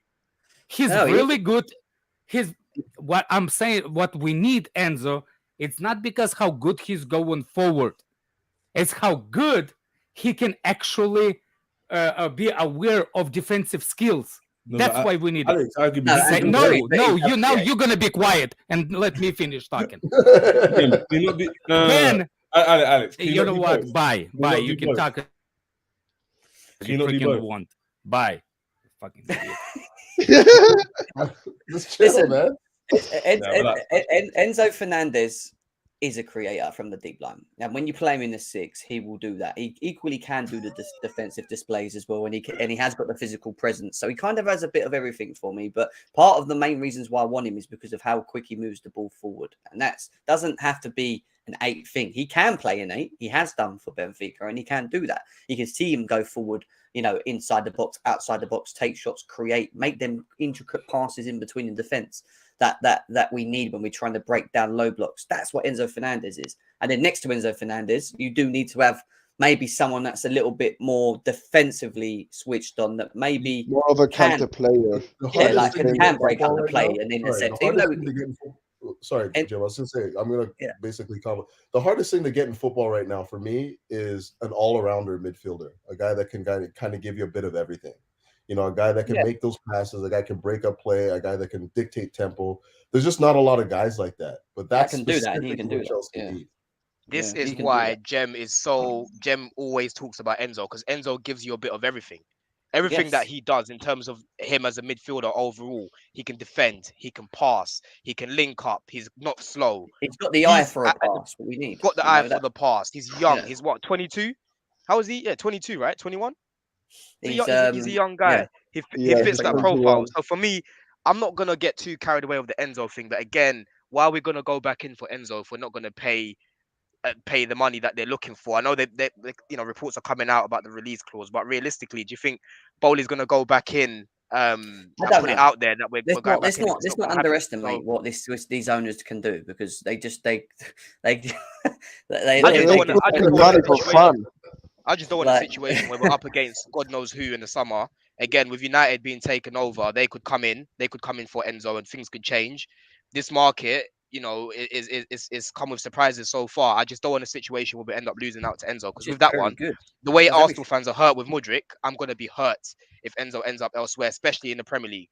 Oh, mate, I've already said if we don't get Enzo Fernandez, and I've said this for a very long time, and he will go on to another top club, and we will sit there literally punching ourselves. I'm telling you now, this guy. Yeah, I agree on that, and it's going to be an issue. But and people go, yeah, but it's a lot of money, and he hasn't played many games in Portugal, and I'm not too sure. And I know JP's one of them. He always mentions it to me, and he goes, but he's got Messi around him. That's why he looked good at Argentina. No.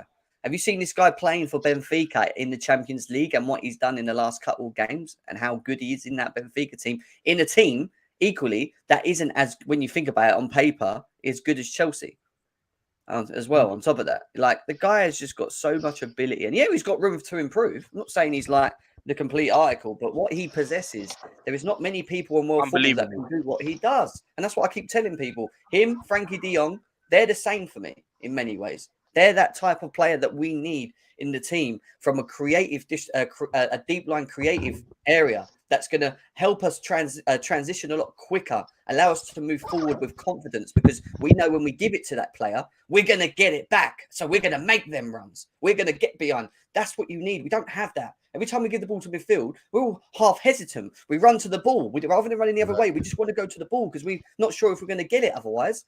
Like the midfielders that we have right now, it's so true. The midfielders we have right now don't encourage players to make runs. Exactly. They never get the ball. They don't get the ball. You need a midfielder that can stretch the field for you, man. Yeah. And the thing is, when you've got a midfielder that controls games the way Enzo does and what he can do in that midfield, that gives the attackers the confidence to not have to worry about having to track back as much as they should do. They should be tracking back anyway.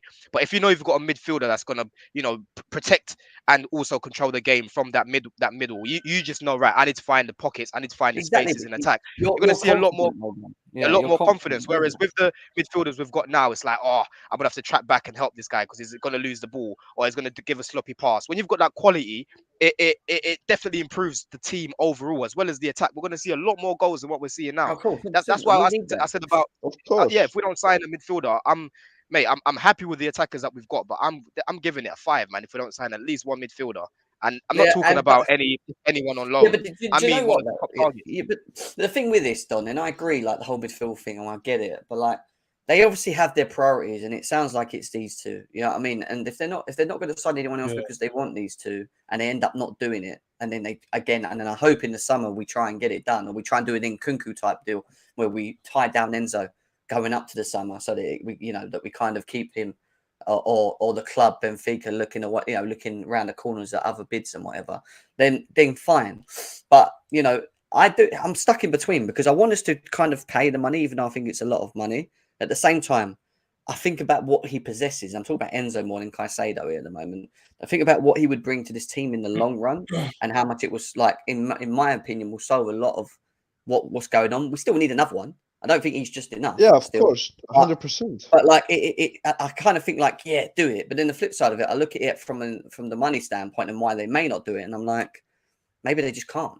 Like, do you know what I mean? Like maybe actually for once, maybe they just can't do it for whatever reason. Maybe getting Mudryk for X amount of money maybe pushes us out of being able to think of something like Enzo Fernandez in this window for FP reasons. I don't know. Like this is why I'm waiting. This is why we're going to wait and see. Do you not think then, based on this conversation, Of course, we need to trust in the process. That's what I'm thinking. In the process, and we have to to wait. be honest, I want to look a bit in the future, and I want to talk about the summer transfer. So, if I'd really want for Chelsea, like for the next year, to see them having a player, a striker actually, who has the same game style like Diego Costa, maybe. Just so I actually want Ivan Toney. I'll be honest with you. If he didn't do what he did, I think he would be perfect for us. I'll be honest with you. But all those FA bridges come to think of you. Yeah, he does. But if we talk about strikers and what they possess and that Costa style player, I look at Toney as one of them players, in my opinion. Yeah, I agree on that. We can also think of looking for players like in Juventus, actually, now with those minus 15 points deduction, we can get some other players because we have Champions League football. I'm not sure if they're going to make it to the Champions League football. We don't have Champions League football. Yeah, I mean, we can still get Europa League football. I mean, or Conference League. I don't want it though. If we manage it. Yeah, I understand it's shit all, but it's the best thing you have. You're still gonna say, hey, we play in Europe, and you're gonna attract players. That's the thing. But to be honest, now we should focus on getting the players that we need in the club. Like, if it's Enzo the player we need, okay, get him. But I still have my doubts because he will come from the Portuguese league, and we don't know how he will come up to the level of the Premier I have no League. doubt he's going to be. I have no doubt about him. No doubt about that. He's played in people forget that he's played in an Argentina team. To be honest, I haven't seen him how he plays, so I don't have an opinion in that. It's just the price for me. It's just the price for me. Like you can't. I agree. I agree with that. And the reason why you can't play overs is because this little loophole is going to be closing soon. So you can't put yourself in a position where you're showing teams that you're paying overs and overs, because when that loophole closes, you're fucked. I agree. And on that note, no, I agree with you, Couch. I mean, something that Dennis said me before about all-around midfielders. Sorry that I'm bringing it back now up. I mean, if we had an all-around midfielder in our team, I guess if we were kind of smart back in the days and got like Leon Goretzka, maybe that would have been a player that we could have had. But I mean, the guy is just sick. I don't think we could ever had a hand on him. Yeah, that is just a dream, to be honest. Not happening. Guys, I've got to shoot 2 hours in, 3 o'clock as well. Over 700 people still here. It's been a really good show today. I've appreciated it. Please hit the thumbs before you leave. Leave a comment below. Do you feel Chelsea will get a midfielder or not? Let us know in the comments below. Subscribe both to Chelsea Fan TV and GNA TV. Obviously, GNA TV is on its way to 10K, and we're getting there slowly and surely. And Chelsea Fan TV is on its way to 200K. So please, before you leave, subscribe, leave a comment, smash the like. Hope you enjoyed it today. It's been a good show overall. We'll be back, hopefully, fingers crossed, with some more positive Chelsea transfer news for us to discuss as well. And obviously, we will probably have the panel back as always in the show as well. But it's been good. Enjoy the rest of your day. Take care of yourselves. And we'll be back again very, very soon. Take care, guys. See you later.